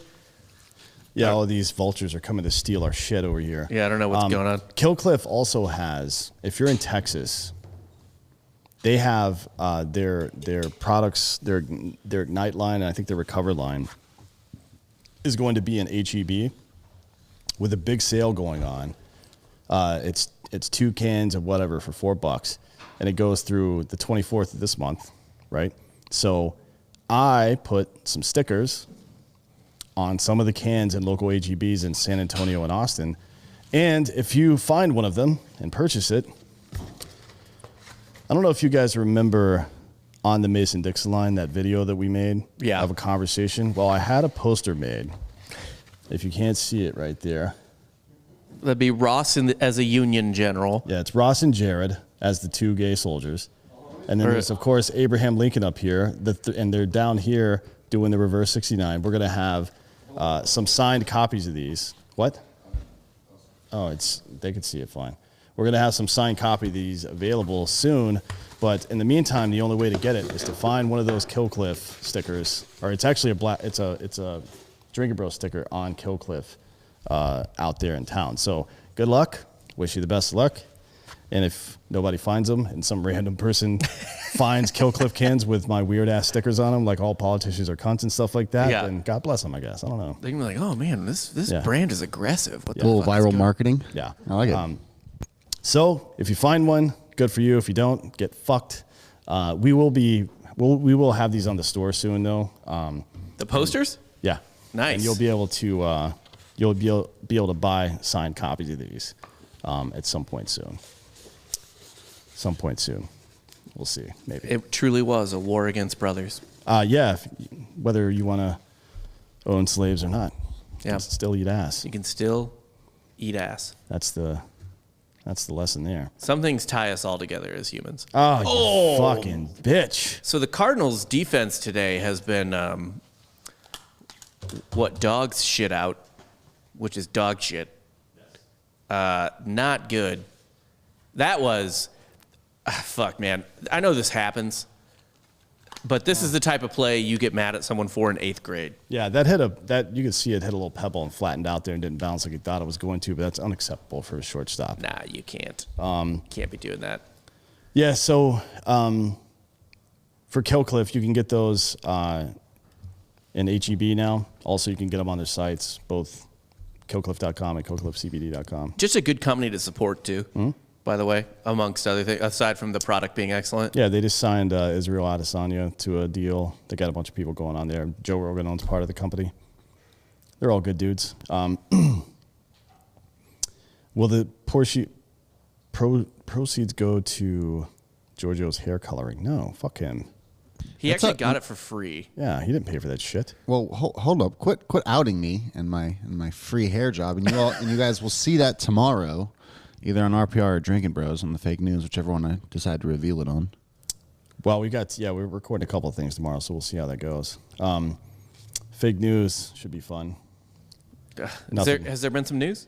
There's nothing really going on right now. Yeah, just a couple minor Yeah. situations. If you didn't watch fucking American Party earlier, you might want to go check that out and find out why everybody's full of shit. That's a good backup pitch right there.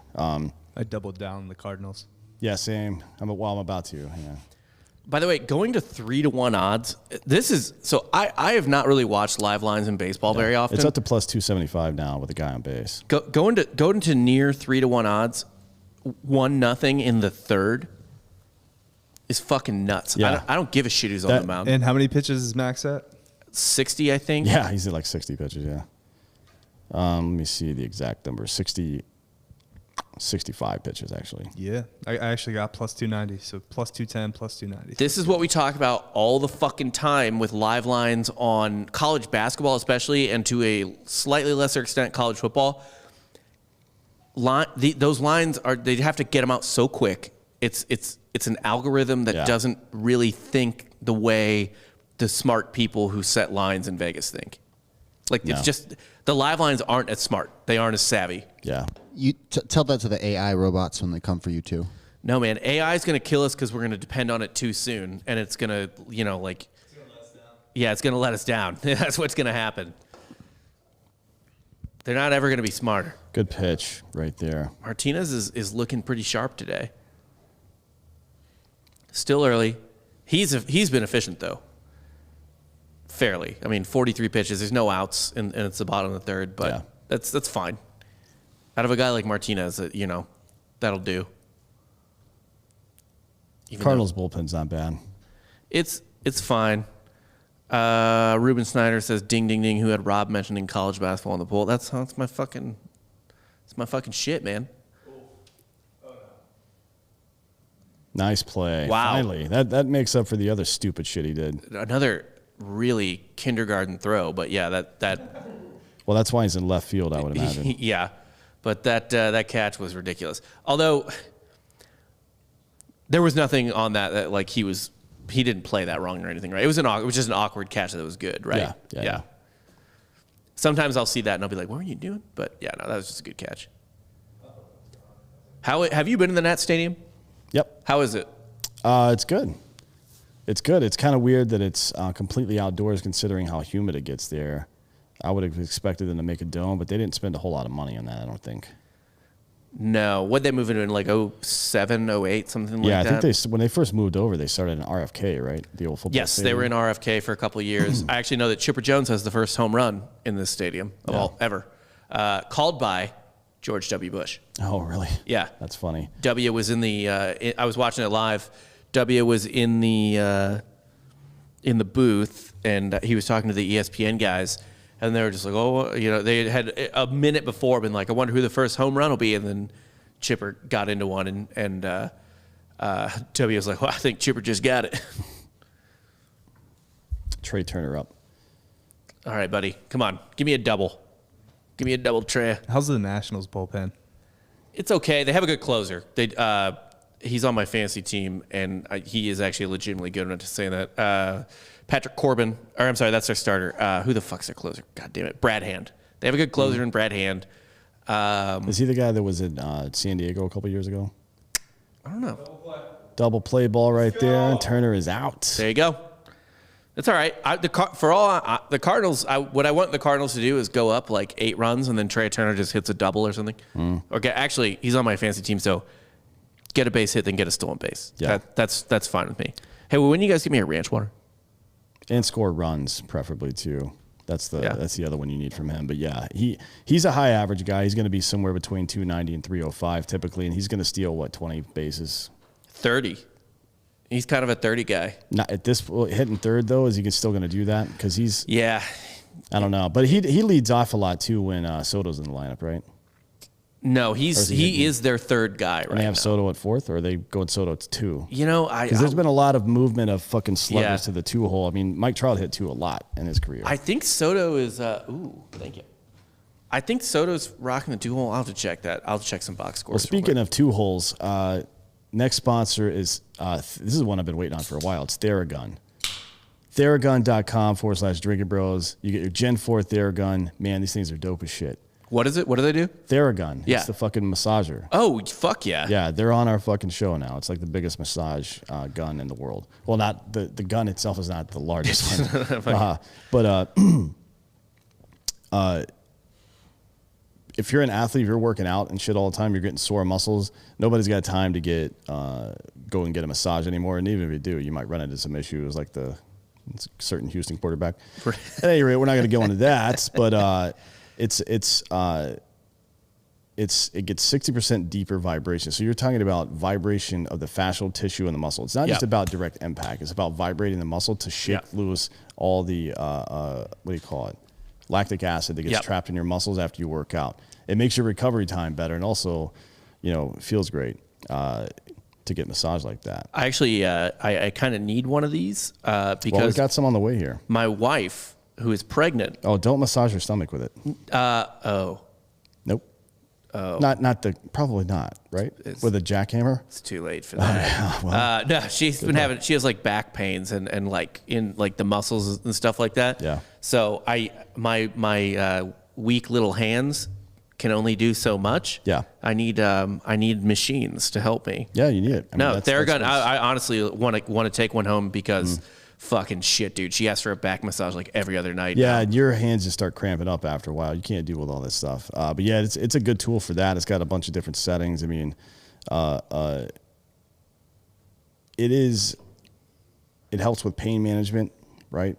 Getting that lactic acid out really helps with pain management. It helps with a lot of stuff. We use it. I use it on my legs mostly, and it's because a little pop up there on the infield. I use it on my legs mostly because I do a lot of.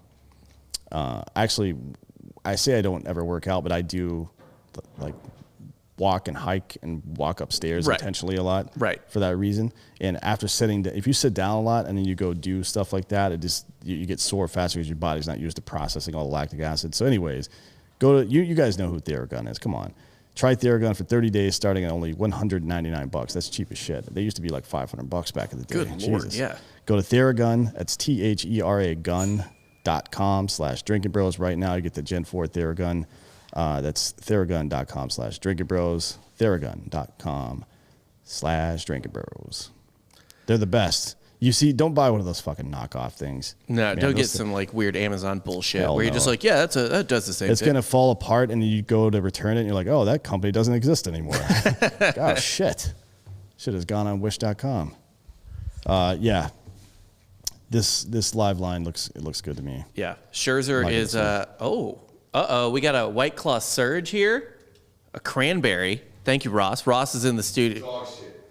It's dog shit? Dog shit. All right, I'm excited to try it. Yeah, we're going to taste these live on air here since we've got our own that actually do taste good now. This is the White Claw Surge, 8%. Oof. By the way, 220 calories. Wow, that's about 70 more than ours. Yeah.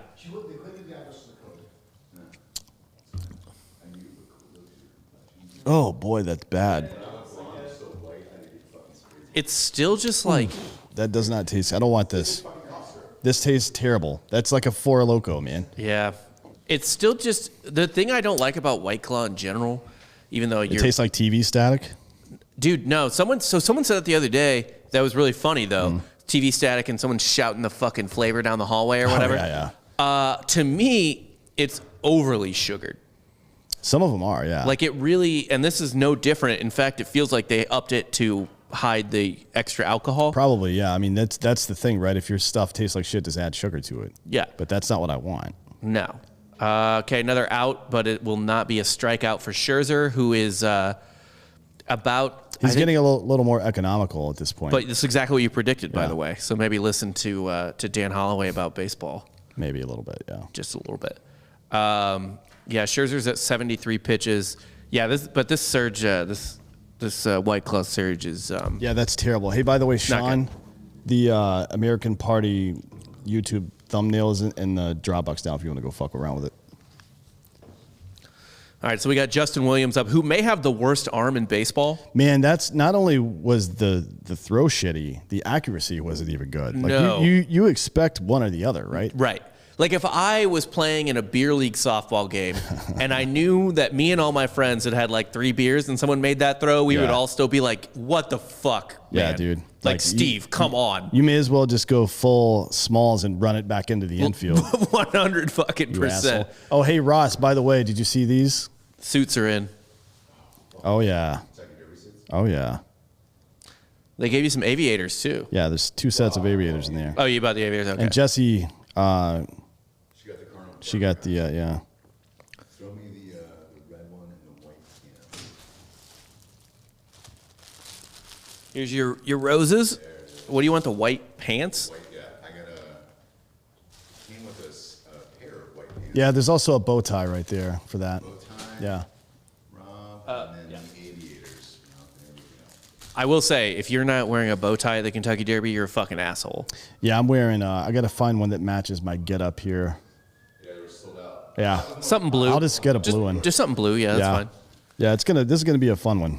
Speaking of I mean, we're not gonna remember any of it, but it will No. be fun. Speaking of wanting to murder people, I learned how to tie a bow tie, but learning how to tie a bow tie made me want to commit homicide. Yeah, several I mean, times it's not over. the funnest thing. It's not that hard.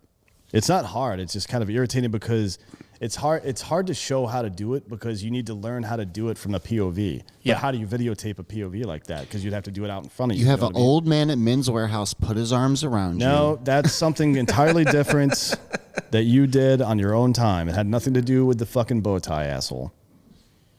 You like being groped by old men. Speaking of old people, To be fair. did you see that Chinese lady that got robbed of like $37 million or $23 million in a phone scam or some shit? No, in Yeah. America The or guy, in China? No, it's in China. Yeah, the dude got arrested. Or it's $32 million. 90-year-old woman. Giorgio, what the fuck are you doing?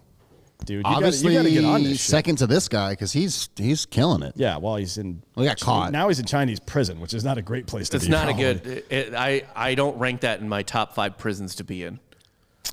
No. No. I wouldn't say so, especially No. not if you're a Uyghur. You would think you could get out. Those with- are special prisons. Yeah, those are ones where you don't. I would leave. I'd actually much rather be in regular Chinese prison than Uyghur prison. Did they ever? Did they ever have any of the Chinese prisons on America's worst, or not America's, but the world's worst prisons? No, I don't or think whatever they the show did. was because they're not going to allow them. No, in there, no, right? no. They only had Russia on because Russia's like, we'll take any money you can give us. I mean, they film everything themselves anyway with dash cams. They're like, yeah, sure, Yeah. why not? We kill people. Russian dash cam footage is another level of fucked up. Did you Suko see? Viet. Well, it's because the police don't really respond to any kind of traffic crime or not traffic crime, but any kind of traffic shit like accidents and stuff. It's just the EMTs that respond to it. So people need that when they go to court. That's why every Russian in Has a Ukraine and Georgia has a dash cam. Interesting. Yeah. Did you see, by the way, that China has a new app that people have on their phones to report improper opinions of their friends and family? Wow. I mean, there'll be a democratic version of that here soon. Probably. Yeah, it's called Twitter. Yeah. Well, you still can't get arrested for shit on Twitter yet. Ooh. Yeah. Bell into the shift. Trying to beat the shift, but he Yep. just right into it. It seems like he hits the ball hard almost every time he makes contact. I remember playing with guys like that. Those are the guys in high school and college that you knew they may not make it to the majors, but they were definitely playing pro ball. Every time they made contact, it was a hard hit ball. Yeah. By the way, and speaking of, in terms of the weather and stuff like that, not a fun time to field ground balls either. No, I mean, especially if you're a shortstop or I'm sorry, if you're a third baseman, because they use extremely small gloves. There's like an 11-inch glove over there typically. Now, some guys, what's his name? Dante Bichette. Yeah. Used the largest glove for a third baseman I've ever seen in my life. I know it wasn't Dante Bichette. Who was it? He didn't play. Oh, third. Vinny Castilla. Vinny Castilla, yeah. Vinny Castilla used the largest. He used like a 14-inch left fielder's glove to play third base. I've never seen anybody do that before. It makes sense, though. Well, the right? reason that third basemen use the 11-inch glove typically is because the transfer has to happen so fast. They don't have a whole lot of time to pat their fucking glove over there. Right. You know what I mean? It's a long throw, but technically 11.3 or 11.34, is that real? What's he talking about? Oh, I see. You're talking about something else. Yeah, that's Vinny Castilla used that huge glove though. But back to your point with the weather as it is right now. Yeah, you don't want, because if you have an 11-inch glove, you're fielding it right here in the palm, right? Well, between the palm and the pads of your hand, that shit doesn't feel great. No. By the way, Vinny Castilla, in my opinion, by sort of like transference, one of the worst signings the Braves ever had. Yeah. Because putting Chipper in left field probably took a couple years off his career. Yeah, that was a huge mistake. I don't know why they didn't put him somewhere else, right? I mean, they could. I guess Andres Galarraga was there, then they couldn't put him first, not when right? Castillo was there. We didn't have a good Robert fucking Fick was our Robert first Fick, baseman. Yeah, that was why they should have just launched him into outer space. Right. Hey, is that another Shinesty thing, Russ? Because I've got more stuff on the way. Oh, this is a new sponsor on Drinking Bros, Squatch. the main show, Dr. Squatch. Ooh. They have the best smelling soaps, man. Oh my. Yeah. This is my new go-to. Not this. I don't remember which flavor I was using, but one of these bars of soap with my loofah is my new go-to. Washing my body. I like to say it wash. Like Ronald Washington, Dave Chappelle's character during the family swap thing. Warsh. Yeah, Warsh. That's a very Missouri St. Louis thing. My mom says Warsh for everything. Man, that's weird. I can't. Which is with that. upsetting because we live around the corner from the college Washington University. Washington, hell yeah, man. Warsh U. I couldn't deal with that. I'll tell you this. One of my pet peeves in life, and I've got plenty, but one of the big ones is when people say you welcome instead of you're welcome. Who the fuck does that? Pay attention now. From this point forward, pay attention when somebody says you're welcome, and you'll hear it a lot more than you would like to. You welcome? Yeah, you're welcome. I fucking hate that shit. I don't know why that in particular drives me so crazy, but it does. It makes me want to fucking... I've never heard that. Did you just fucking red pill me into you? Yeah, you welcome? dude. You'll hear it. You'll hear it all the time now. Not okay with that. It's one of those things that people don't notice for one reason or another, but now you're only going to notice it. It's not ideal. No, we don't have Duke Cannon on the network anymore. But I do like those guys. I mean, their product's good. They mostly sell in retail, and that's not what we do here. We don't promote retail stuff for the most part. Direct sales. Although, if you do have the ability, or if you see a Killcliff out in stores, definitely buy it. That helps their company a lot, and it helps their company especially. Yeah. Yeah. We love those guys. Yeah. Jaron. I know we had a discussion about how to actually say it's your name. Jaron. It's Aaron with a J. Oh yeah, Jaron Carter. The Beard Care website is one that we actually own part of. It's called relaxedstandard.com. Relaxed Standard, like the military.com. So Max Scherzer is going into Ooh, he hung that one and he fucking got away with it. top of the fifth with 6 strikeouts. And 75 fucking pitches, probably? 78 now. Yeah.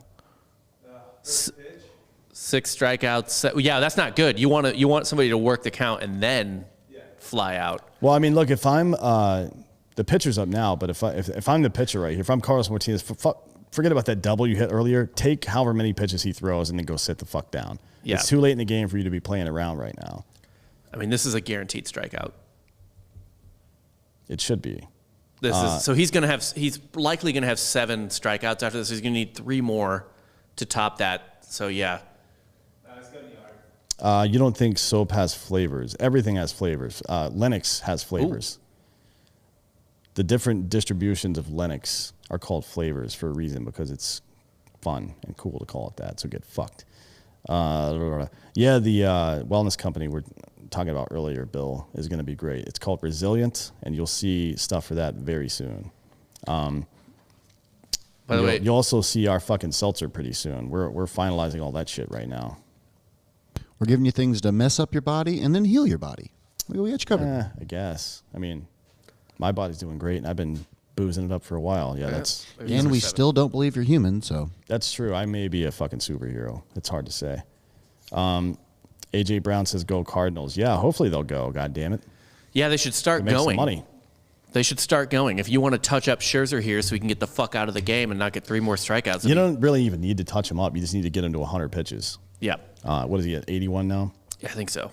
And by the way, he struck out, he only 82. threw 1 strike to Martinez.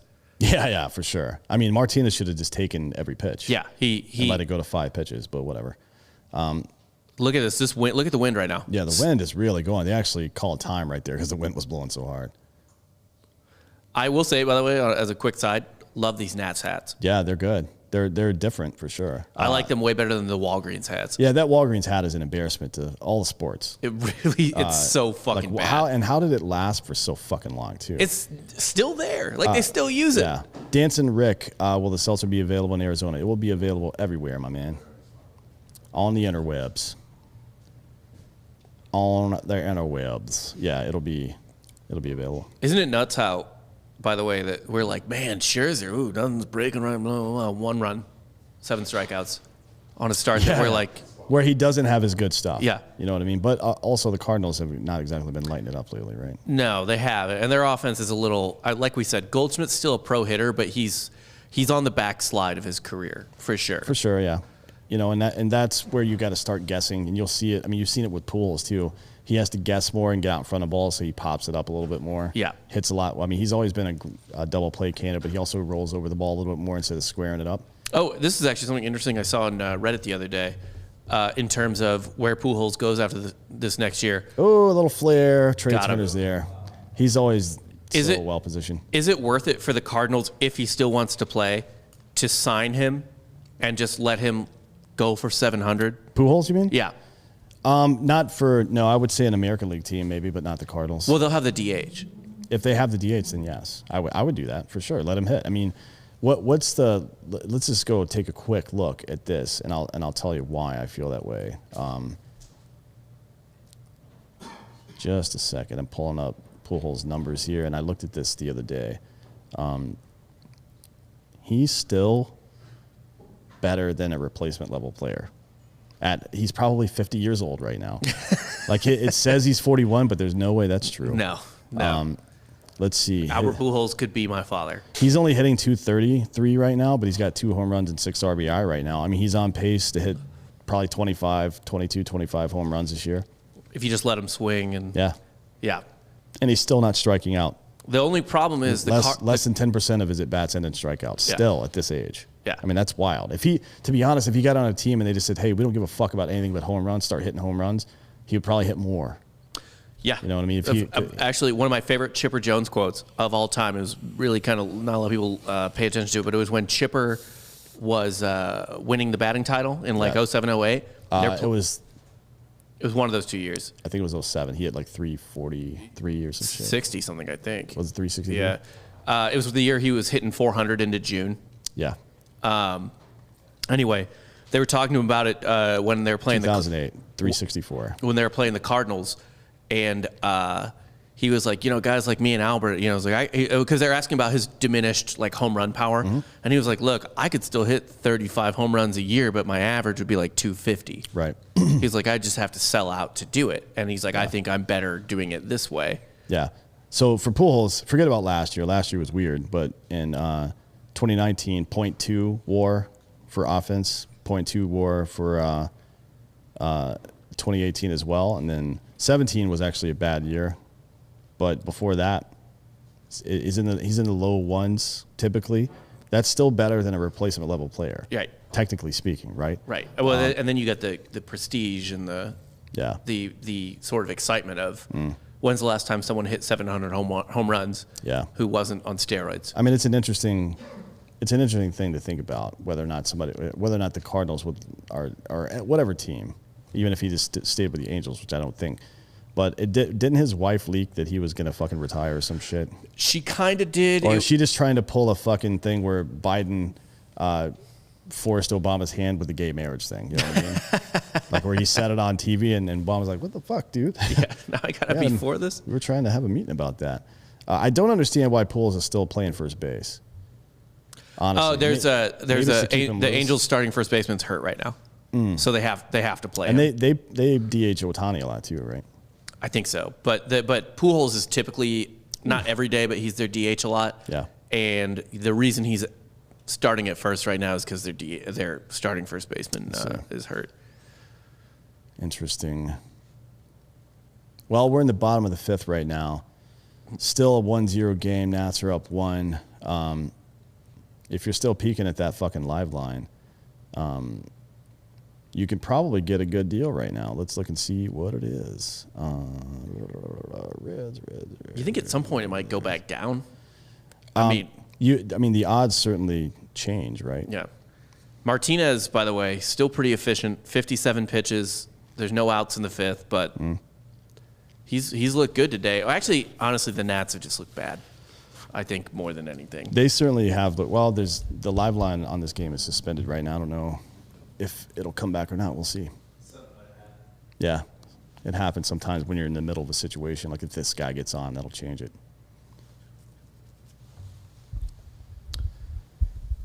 But this is what Martinez does. I kind of think a lot of times you know, I mean, his pitches have been dancing all over the place, but a lot of times I just feel like he has random games where maybe the lineup that he's facing isn't necessarily ready for him, or you got a weird thing like today where his pitches are dancing, but like, who wants to hit in this environment where the wind's blowing in your eyes and it's cold as shit? And, you know, I mean, Scherzer, for as quote-unquote mediocre as he's looked, has only let up 1 run. And Zero. Was it unearned? What you said Scherzer.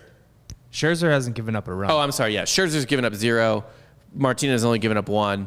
Yeah, I mean, it's a weird day. It's not a fun day to hit. It's clearly not a fun day to hit. So Martinez is doing a decent job at making it less fun to hit than it should be for the Cardinals, or for the Nats, I mean. And, you know, Scherzer's not making it fun for the Cardinals either.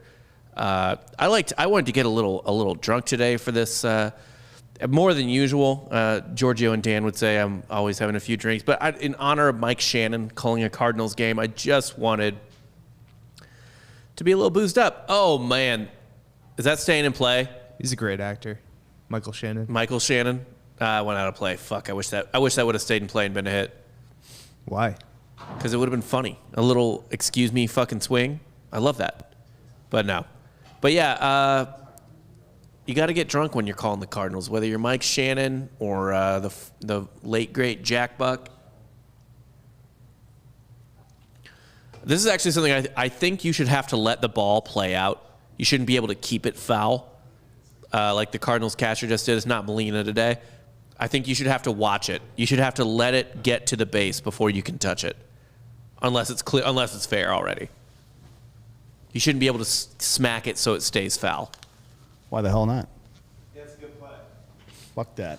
No, I like just fate. I like it being a roll of the dice, and you just getting fucked by fate. Well, that does happen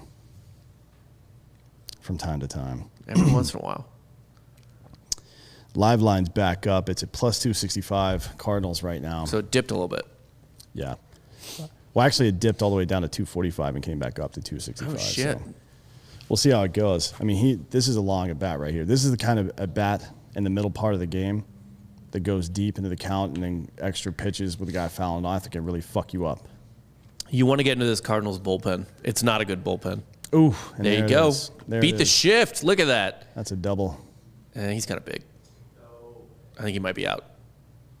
Nope. Oh, man, stay on him.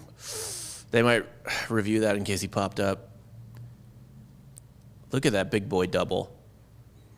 Yeah, he was lumbering around those bases. That was, yeah. I still like that I'm just young enough that I could be like, oh, I can run faster than that professional athlete. Yeah, you can't. Than Alex Avila? No question. You think you can run faster than him? Yes. Without question.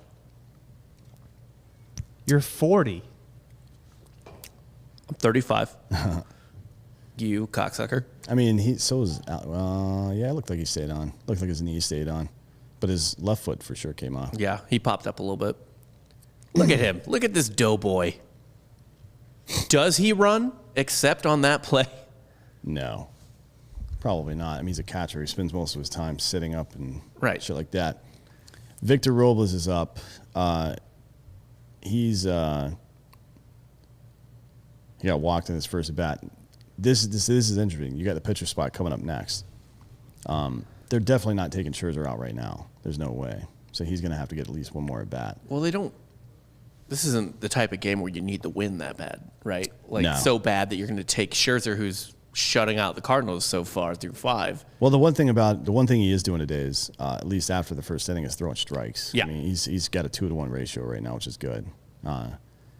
So, that'll keep you in a game if you're not getting hit hard, and he's certainly not. I mean, the Cardinals do not look great offensively today. No, and it's pitch. actually worth noting in terms of why they're pitching to Robles here, even close at all. Yeah. Scherzer, one of the few people probably left in the world who can Still bunt, yeah. Yeah. You don't want 2 guys in scoring position.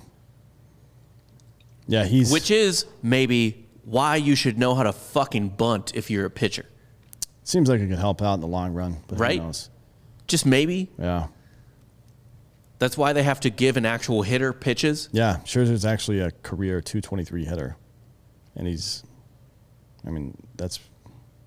I think, is that not right? No, that's not right. Where am I looking at here? Oh, here we go. I fucked this up. Sorry. He is a career 190 hitter, which is not bad for a pitcher. There are major league hitters not long in the All right. in the league, but there are guys whose job was to be in the league who have a worse career average than that. Yeah. As a hitter. For sure. What's his name? Chris, whatever, from the Orioles, played first. Chris base. Davis. Yeah. He had two of the worst years back to back of anybody in MLB history, and it was only because they had given him a massive contract that he was even still playing. Gotta fucking leave him in, yeah. Like, what do you want me to do? And by the way, it's still a bunting situation here. I agree. I was going to bring that up. Is it so? Scherzer is not a bad hitter at all. I mean, he's had seasons where he's hit fucking 250, and actually his career with runners in scoring position is actually pretty good too. So, do you bunt that way? A wild pitch scores a runner, or do you just let him swing away and hope for the best? I think I would have been bunting. I would have been bunting here. I just don't because he's such a good bunter. Because he can bunt, because there's only one out, because I believe Vila's not fast. So I mean, I guess there's the wild pitch thing isn't as much in play as it would be. But like, you know, what's he doing right now? Like this is flailing. Yeah, this is pathetic. Yeah. Like, So and here's a good example of his capability. Now it's all situational, right? You never know how many opportunities you're going to get as a pitcher. You probably get one shot a game, if that, to bunt. right. In 2016, he had 13 sacrifice hits in one season. That's half his starts almost that he had a fucking successful bunt in, which means all that stuff has to happen together. But his average season is 5-6 a game. So every fifth start, basically, he puts a bunt down. That's well above league average. And they just wasted this at bat. I mean, they're making the guy throw a couple pitches, I guess, but who gives a shit? By the way, Max Scherzer is from St. Louis. We talked about that, right? Yes, he's from St. Louis. Oh, man. Well, that was a bunt. Yeah. I mean, that's good situational hitting, although Yeah. he was just trying to make contact. Right. I don't think he was thinking about that. From St. Louis and University of Missouri alum. I don't really care about that. Neither does anybody else. Neither does anyone Where's George? else. Oh, Giorgio left. God damn it. He's just my trump card I like to play when our rivals are like, we got better professional athletes than you guys have because they just think football and basketball. And then I'm like, let me tell you about a Hall of Famer currently in the league. Yeah, well, You fucking cocksucker. You piece of shit. he's a little off the beaten path. Scherzer? Yeah. Yeah, a little bit. Bit of a weirdo. I fucking love him, dude. Like, I mean, that's the type of guy. He's actually a weird, fun confluence of showy baseball, but also old school, like white guy baseball. You know what I mean? Almost like Nolan Ryan. Yeah. Well, I mean, Nolan Ryan wasn't afraid to punch somebody in the head a bunch of times, obviously. And I don't think Scherzer would be either. Like, I think, do you really want to charge Scherzer's mound when he's talking his shit? Now, what's he, 6'4"? He's pretty big, and also, like, if have you seen that video of him, right, where he's like, get back in the box, motherfucker, get back in the fucking box right now, you cocksucker. Yeah. That's just muttering to himself. just, muttering, like, profanity to himself because he just has to fill himself with hate. Did you actually, speaking of that, did you see the Brian Scalabrine quote the other day? No. So, Brian Scalabrine, former NBA player with the Bulls, among other teams. Celtics. Sorry, among other teams. Well, he was on the Bulls, too, I think. Yeah, but Celtics was his favorite. Yeah. He's best known as a ginger from the Celtics, right? Yeah. A lefty ginger from the Celtics. Yeah. So he was saying, I think on some podcast or something, he was like, athletes. He's like, here's why I think professional athletes are like a better worker or whatever you want to call it than the average person, because we can go to take it to another level and get to like what he calls the dark place. Right. So he was talking about how he would be shooting free throws and stuff like that and be like, if I don't make this shot, my children will die. Yeah. Well, I mean, that's the Jordan thing where he self-motivates, right? Yes. Makes sense to me. But he was constantly apparently shooting for his children's lives. Was his motivation. Let's see, Brian Scalabrine. Let's see what he did. How many times his children died. Yeah, right. That's kind of the problem is, dude, your kids might have died a lot. His field goal percentage was 39%. 3-point was 34.5%, and free throw was 78.3%. So at least he kept most of his kids on the free throws. Yeah. Michael Rappaport was always a huge fan of his, probably because they look the same. Yes. Except for Rappaport is about I don't know, 6 inches shorter and 300 pounds heavier. Yeah, And, yeah. Speaking of Rappaport, we have Kevin Clancy, KFC from Barstool coming on. We're going to record with him Friday. It'll be up Sunday night. That's going to be a good show. I can't wait Super to hear fun his one. thoughts on Yeah, on everything. Yeah. but especially Rappaport. On Rappaport. Yeah, we're just gonna say Michael Rappaport, and then let him say whatever the fuck he wants for the next 1 minute because he's the 1 minute man. Now that guy's really funny, and I think we mentioned at one point, or somebody reached out to me to talk about the guy at some point. Like, can you believe this or that? Like, no, I can't. I can't believe anything, dude. You mean you I'm, can? I'm incredulous. No, of course I can. People are going to have different opinions sometimes, and they're going to be wrong sometimes, and who cares? Just relax. Just fucking calm down, people. The only thing that it didn't disturb me, or even it just surprised me. I was like, wow, I didn't think I'd just ever see this in my life. Is Kevin Durant writing the words "cum guzzling"? Yeah, that was pretty funny. Yeah, like I just didn't think that bingo square would hit. I also liked his apology. He was, "I'm sorry people saw that." He didn't say he was sorry he did it. He was like, "I'm sorry people had to see that." Which to me says, fuck Michael Rappaport. I meant every single word. Yeah, That's which old is school Twitter. which is fair. Yeah, it's just fucking, I mean, Michael Rappaport is a cunt. Let's be real about that. Yeah. That dude talks he thinks of himself as a professional shit talker, but he's also kind of like a curmudgeon-y comedian. But if you saw that dude in person, he would cower in fear in the corner. You can tell he's got that bitch on him. You know what I mean? That stink of bitch on him all the time. That's the what's a Dark Knight? I know a screamer when I see one. Oh yeah. Yeah. Yeah, That's hot. not, DoorDash. not the good type of screamer. Well, is there a bad guy? I don't think so. By the way, the That only was drink a- I have left up here is this White Claw Surge, and it's fucking terrible. Yeah, like I can't drink that. I'm It's still fucking sucking nasty. it down, but it's not good.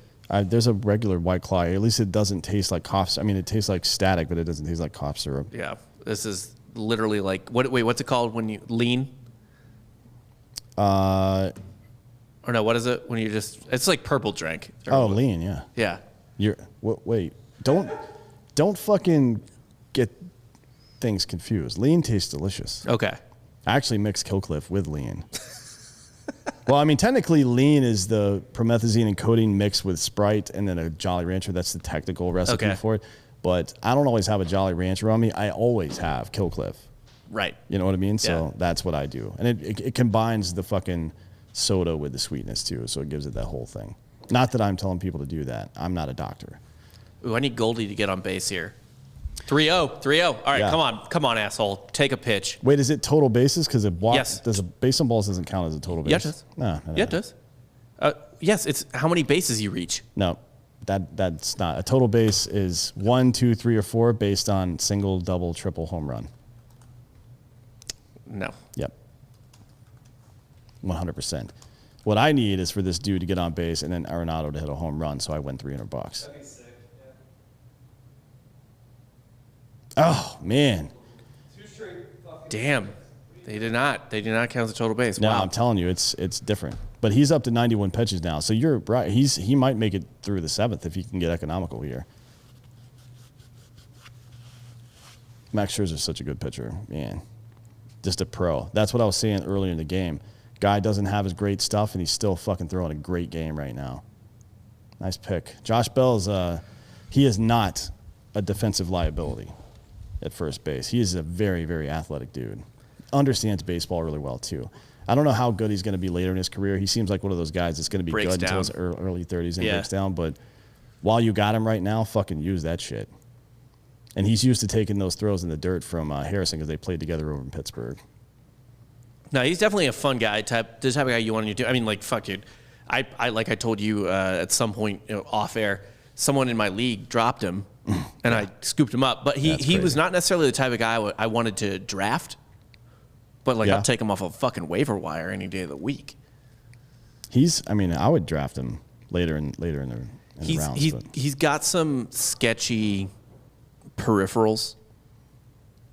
for fantasy, I mean, he's only No, 23 years for old. just in general, like even for just a normal roster building for the actual major leagues. But he's a first base and an outfielder, which gives you a little fluidity too, though. I don't know. He only has DH eligibility and first base eligibility right now. Oh, really? Yeah. Didn't play enough last year. I mean, after about 30 games of playing outfield, I think he would get it again, or 16 games or something. It's 10, I think, Oh, in is it only ESPN. 10? Yeah. Because right now my starting second baseman is Max Muncy. Oof. No, I love that. Are you kidding me? Second base is shallow as shit. That's true. I've got Albies, but he's not done shit. He will, though. I'm not worried about that. Yeah, that last year in Pittsburgh, Josh Bell hit 277, 37 bombs, 116 RBI. That's legit, man. That is legit. Your guy's up right now, home run bet. Yeah, he's not gonna get it. He's flailing at pitches all over the place. Is Scherzer at 9 or 8? I think that might have been 8 right there. Yeah, that was 8. Not ideal. Well, he's got to get 10. And this might be his last inning. You're in the middle of the lineup. Yeah, I would be surprised. Well, I don't know, in a 1-0 game. And that was a terrible, terrible swing. That ball was never anywhere close to the plate. Awful. Arenado was certainly looking to tee one up right there. He was not trying to get on base. But I mean, look at how miserable it is there. He goes back into the dugout and has his fucking mask on. And honestly, it wouldn't surprise me if half of that was for the cold. Then he comes back with a fastball right down the middle. Yeah, I would be surprised to see him come out for the 7th with. He's going to get to 100 pitches in this inning probably. Yeah. This early in the season, what's the point, man? Right. Especially on a cold day. I mean, granted, we talked about this before the season. In this division, you need every fucking win you can get. Yeah, maybe. You can't. I don't know how good the middle of Washington's bullpen is. Yeah, that's the problem. It's not that great. But especially the other reason to, I guess, chase a win more right now is Strasburg is out, Soto is out, so you really can't. Yeah, I mean, you really can't take for granted the fact that you're leading a game against a not shitty team. No. Right? Like, this is a team that could win the Central. Yeah, it's definitely a good team. And they, to be quite frank, got lucky to win last night. Yeah, they did for sure. Yeah, Josh Bell. This is his 28-year season, and last year was rough for him, but he doesn't strike out as much as you would think as a guy that swings that hard. I mean, he only struck out 118 times in 2019, hitting 37 home runs. In the modern era, that's not that much. No, you would expect like 140 plus. Yeah, a guy like that. I want to say he's not great on base.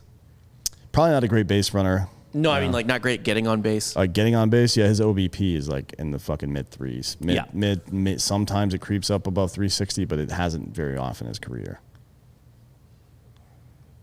Boom, man, that ball had a ton of movement on it. Holy shit. That was a changeup that just danced all over the place. That's the only pitch he's had, or the only off-speed pitch that looked good today. And by the way, this is the problem with Scherzer, is that you're like, it doesn't look good early. He's not the type of guy where that lasts all game. No, he figures it out pretty quick. It's basically Kentucky windage. Like, I figure out that my changeup is going low and in every single time, so I start throwing it differently. You know what I mean? It's the difference between a good pitcher and a great pitcher, and that is a hit. Wow, that was a good at bat. That might get him out of the game right there. I don't know if they got anybody up in the bullpen right now though.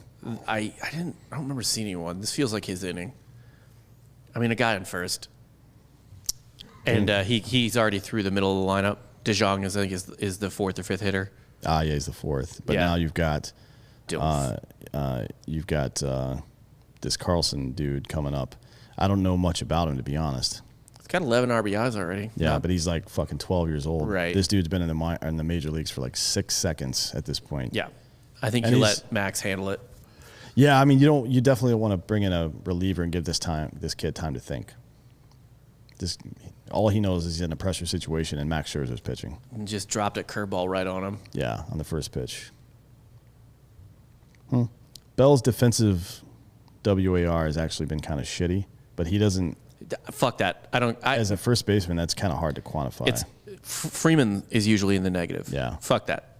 It's every time I look at that, like Freeman's wins above replacement gets dinged every year because it calls him a bad defender, and that's fucking insane. Which is funny because he's now the reigning Gold Glove winner. Right. And like, look, how is it? That tells you. Look, a lot of those advanced metrics are very like WRC, and even wins above replacement in some ways is a very good telling metric. but the fucking defensive WAR is the worst. It It's doesn't really make any bad. sense. And that's your evidence right there. Yeah. Otherwise, you would just be able to pick the 9 defensive WAR leaders in the league Just every that's your year, Gold and that'd be Glove. it. But that's not even close to what it is. No. Like if you look at the NBA, their version of wins above replacement, right? Yeah. Wins the MVP every single year.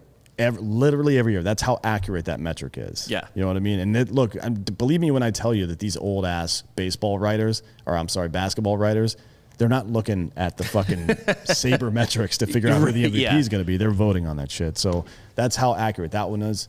And I think WRC is definitely more accurate. I think WRC, which is only offense. Yeah. I think that's pretty. Like, how do you just quantifying defense? Like, the range factor thing helps, but even we just haven't nailed it down yet. So why use it? No. You know what I mean? No, it's not good. Like and there was always weird stuff too. Like even with the great defenders, like we're Braves fans, so we got to watch Andrelton Simmons in his prime. Yeah, he's one of the best I've ever seen. And in the modern era. Yeah, and one year he would be like 32 defensive runs saved, and then the next year, only a year older, and in some cases a year better because he wasn't on the downslope. Yeah.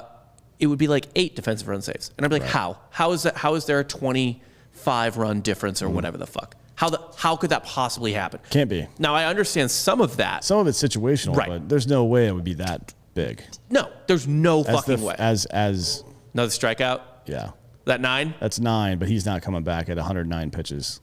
That's it for that. That's the evening for him. That's why he's getting a fucking ovation as he walks off. Threw a great game today. We'll see if the Washington bullpen can hold on to it for him. I mean, he looked very sharp today. Well, that's the thing. He kind of didn't. Well, after the first inning, he did. Yeah, and then he right? did. All right, so I'm looking at Evan White, who won the Gold Glove in the American League last year at first base. His defensive WAR was 0.4. Yeah. Like not even close to the league leader. Right. I mean, this is stupid. Let me look at it. Let me look at some actual skill positions. So yeah, so the corners, the ones that aren't skilled defensive positions, they do get they just get less wins above replacement in general. Like they get less credit for defending their position. Right. But even still, how would Freddie Freeman or Paul Goldschmidt, someone like that, ever be in the negative unless they're literally just committing errors? Yeah, I don't know. Yeah, the defensive stuff is not fantastic. I'm gonna look at Arenado's because he's traditionally. Well, I mean, he's won like 90 Gold Gloves in a row. Yeah, third gets more credit than first does. First base gets dinged about as hard as you fucking possibly can. Catcher used to be weird, but now catcher is, if anything, I actually don't know if overvalued is the right way to put it, but they have framing. They're able to quantify framing now, and so catchers are they're able to quantify stealing strikes essentially, and catcher's defensive WAR has gone through the roof. There's one year Brian McCann led the major leagues Really? purely because of his framing. In terms of wins above replacement, Brian McCann went from 30 to 50 after they added in the framing statistics. Damn, that's crazy. I'm gonna look at Javier Baez. He won for shortstop last year in the National League, and his defensive WR was 0.9, which is actually pretty good considering the shortened season last year. I mean, Yeah. if you're at a premium defensive position, a really good defensive WAR year is somewhere north of 2. I mean, that's a great. But there's people who put up in the 10s and 20s on defense. Yeah, for sure. Boom. It looks like everyone was shaking Scherzer's hand, by the way. Yeah, he's for sure out of this. So game. that under should hit. Yeah, that under on the strikeouts will hit. Paul Goldschmidt still's got another bat coming up, so we'll see about that one. Arenado might have another at bat. We'll see. Well, he bats right after Goldsmith. So. Yeah, I know, but there's 9 outs left, and he was the last guy out. Oh, no, I guess Carlson was the last guy, right? Yeah. Yes. Turner's got another at bat or 2 left as well. Yeah. Basically need him a double or a base hit and a stolen base. Oof. Josh Harrison just swinging at that crazy-ass pitch inside. it's not quite like Bull Durham where you're like, oh, he's wild. I don't know where the ball's going. He might hit me. But they really don't know where Carlos Martinez's ball's going right now. No. But it's moving enough that it's causing problems. I mean, Harrison just flailed at a ball and popped it up on the infield. Luckily, Goldschmidt comes in and tells that crazy pitcher to get the hell out of the way so he can catch the ball. Martinez is such a fucking psycho. Yeah, he's a little too tuned up. You got to be calm to play baseball sometimes. Until it's time to not be calm. Right. Until it's time to have fun. But yeah, like when here comes Trey Turner in a Kenny McCormick outfit. Yeah. Yeah, I don't know if that's because of the cold or... It looks thick. Like that looks like it's because of the cold. Like these people in the stands look I would not want to be at this game right now. No, definitely not. Come on, Trey. Just hit a home run. I don't want that. For my fantasy team, I want it. No, shut up. For the bets, I don't. I'm good either way.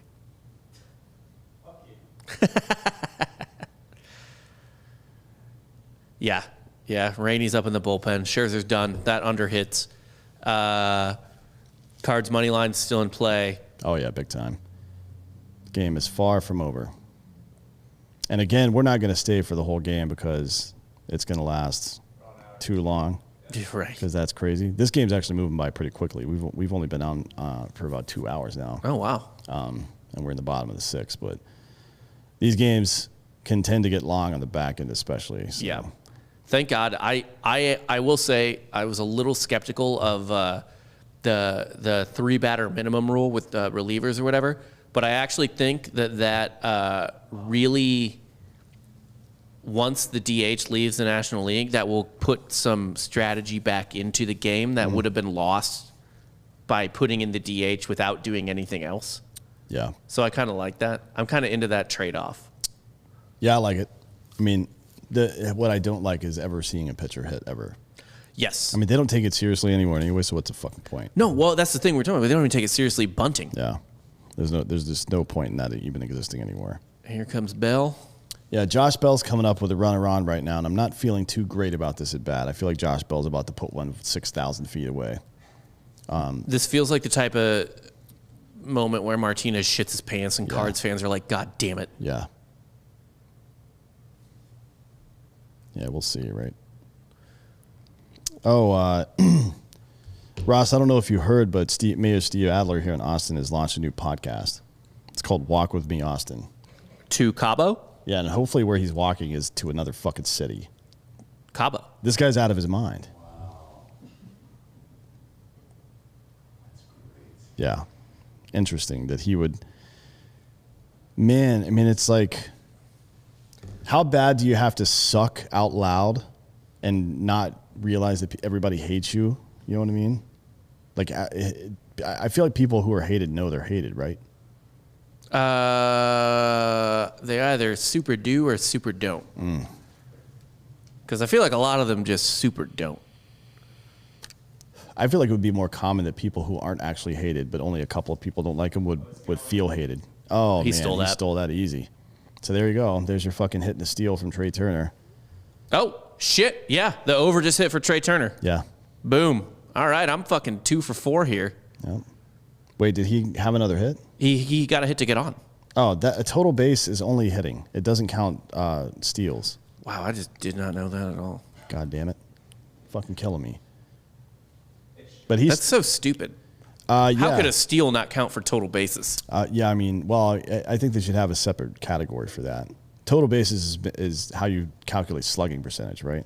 So it's total, instead of at bats or hits divided by bats, it's total bases divided by bats. Yeah, but that's just lazy. Like, you could still just count. That's a fucking strike, dude. Jesus Christ. You could still just count it as, like, total bases off the batted ball.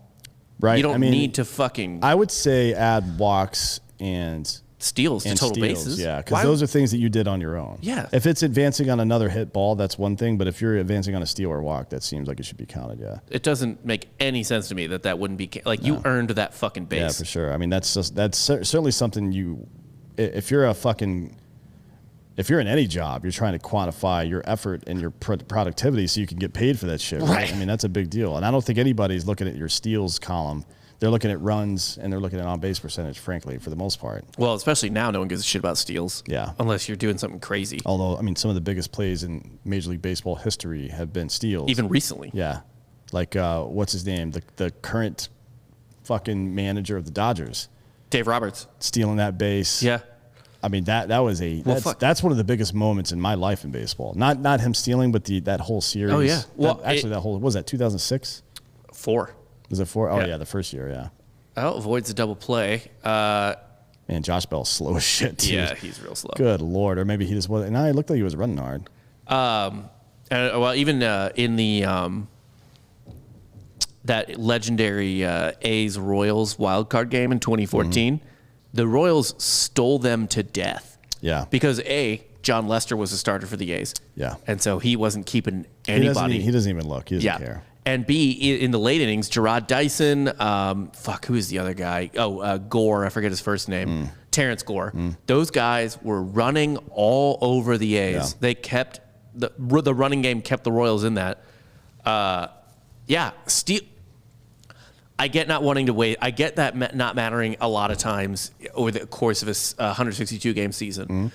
But the playoffs, it's almost a different sport. Yeah, you can throw all those metrics out the window in the playoffs. And I think most managers do, to be honest. Yeah. Like they get second guessed a lot for stuff in the playoffs. But you're playing, it's a whole different data set. You're playing, instead of a long aggregate data set, you're playing just the base odds. What are the chances, not of this happening over a certain amount of time, but of this happening right now? Yeah. Right? And those odds are going to be much higher. It's going to be 1 in 50 or 1 in 100, but still it's bigger. It's better than, like 1 in 50 is better than 1 in 100, right? Yeah. So you take the 1 in 50 most of the time. That's just how it works. So you can't, those aggregate fucking data sets don't work in short-term play. No. And the other thing too is like, just, you want to put the human fucking element into it. I have watched professional pitchers lose it when there's a guy on first who they think can get to second base on their own. Yeah, they become obsessed with it. And it's, to be honest, it's why that whole thing is why Oakland has never had success in the playoffs in this Billy Beane era, because they build their teams to win in the aggregate. So yeah, they're going to win 90 to 100 games every single year unless they have a bad year. But when it comes down to a single playoff game or a 5 or 7 game series, they're not built for that. They don't have the talent. Now maybe there were teams that were able to do both. Boston was able to do both during their runs. But Oakland doesn't have the same bank account that Boston does, right? Right. And they never will. So that's just, it's not going to happen. You're starting to see that a little bit in the NBA as well. Teams that you're like, yeah, these guys are going to, over 82 games or whatever, they're going to average it out. They're going to be. I thought Denver was like that until I saw Murray playing in the playoffs. I'm like, holy shit, this kid's no fucking joke. Yeah. Like he's ready for prime time. You know, because you see those young teams, those upstart teams, whatever you want to call it. Phoenix is like that now. Yes. Phoenix is a young upstart team that can win any given night in the regular season, but in the playoffs they would get decimated. Yeah. By any good team would fucking just rock them. So, but they've got years to go, right? I think they're still 2 years away from being that competitive. Yeah. They kind of brought Chris Paul on as the old guy to just like teach him how to have balls, essentially. Yeah. Teach him how to win. That is interesting to me, of all the sports, that the NBA became the second most kind of analytical. Yeah, I mean, I don't think you could do that stuff in the NFL because it's like, technically speaking, in the NFL, you should go for it on fourth down every single time. Yeah. In the aggregate, you would fucking win more games than you lose, but no one is going to do that ever in the NFL. You would get booed out of the Harbaugh fucking kind stadium. of does that, right, with the Ravens? Sometimes, yeah. He's He does starting it more to, than other people, yeah, for sure. He certainly does it more than other people. By the way, how many strikeouts does Martinez have? His over-under was 4.5. I thought that was not. That's 3. Yeah. That's just 3. Okay. Yeah, he's probably done for the night too. He's at about, I think, 93 pitches, what I saw. 90. I think he's at 91. I mean, yeah, 91 pitches. The Cardinals bullpen isn't great, and I think they got a lot of work yesterday. Yeah, we'll see how it goes. Maybe let him go to there. I mean, we'll see how fuck it goes. I got to go. I got to do moving shit. So we're gonna have to cut this short. But we appreciate you guys tuning in today, and let us know how you like this. If there's anything aside from getting the bets out earlier, so you can bet with or against this, Which we will do. Yeah, we'll definitely do that in the future. We were just testing this, and we were testing the pop up on the screen, the lower third, and all this stuff. Give us your feedback in the comments section here on YouTube. Let us know how you liked it, what you did and didn't like, and then we'll fucking adjust. And we'll do one of these. We'll try to do one of these every week or two. If there's a good game. Yeah, if there's a good game going on the day we record baseball. Probably, yeah. We're probably not going to get our dicks up for, like Marlins, Reds in the middle. No, we're not. All right, well, we'll see you in hell. Thanks a lot, guys.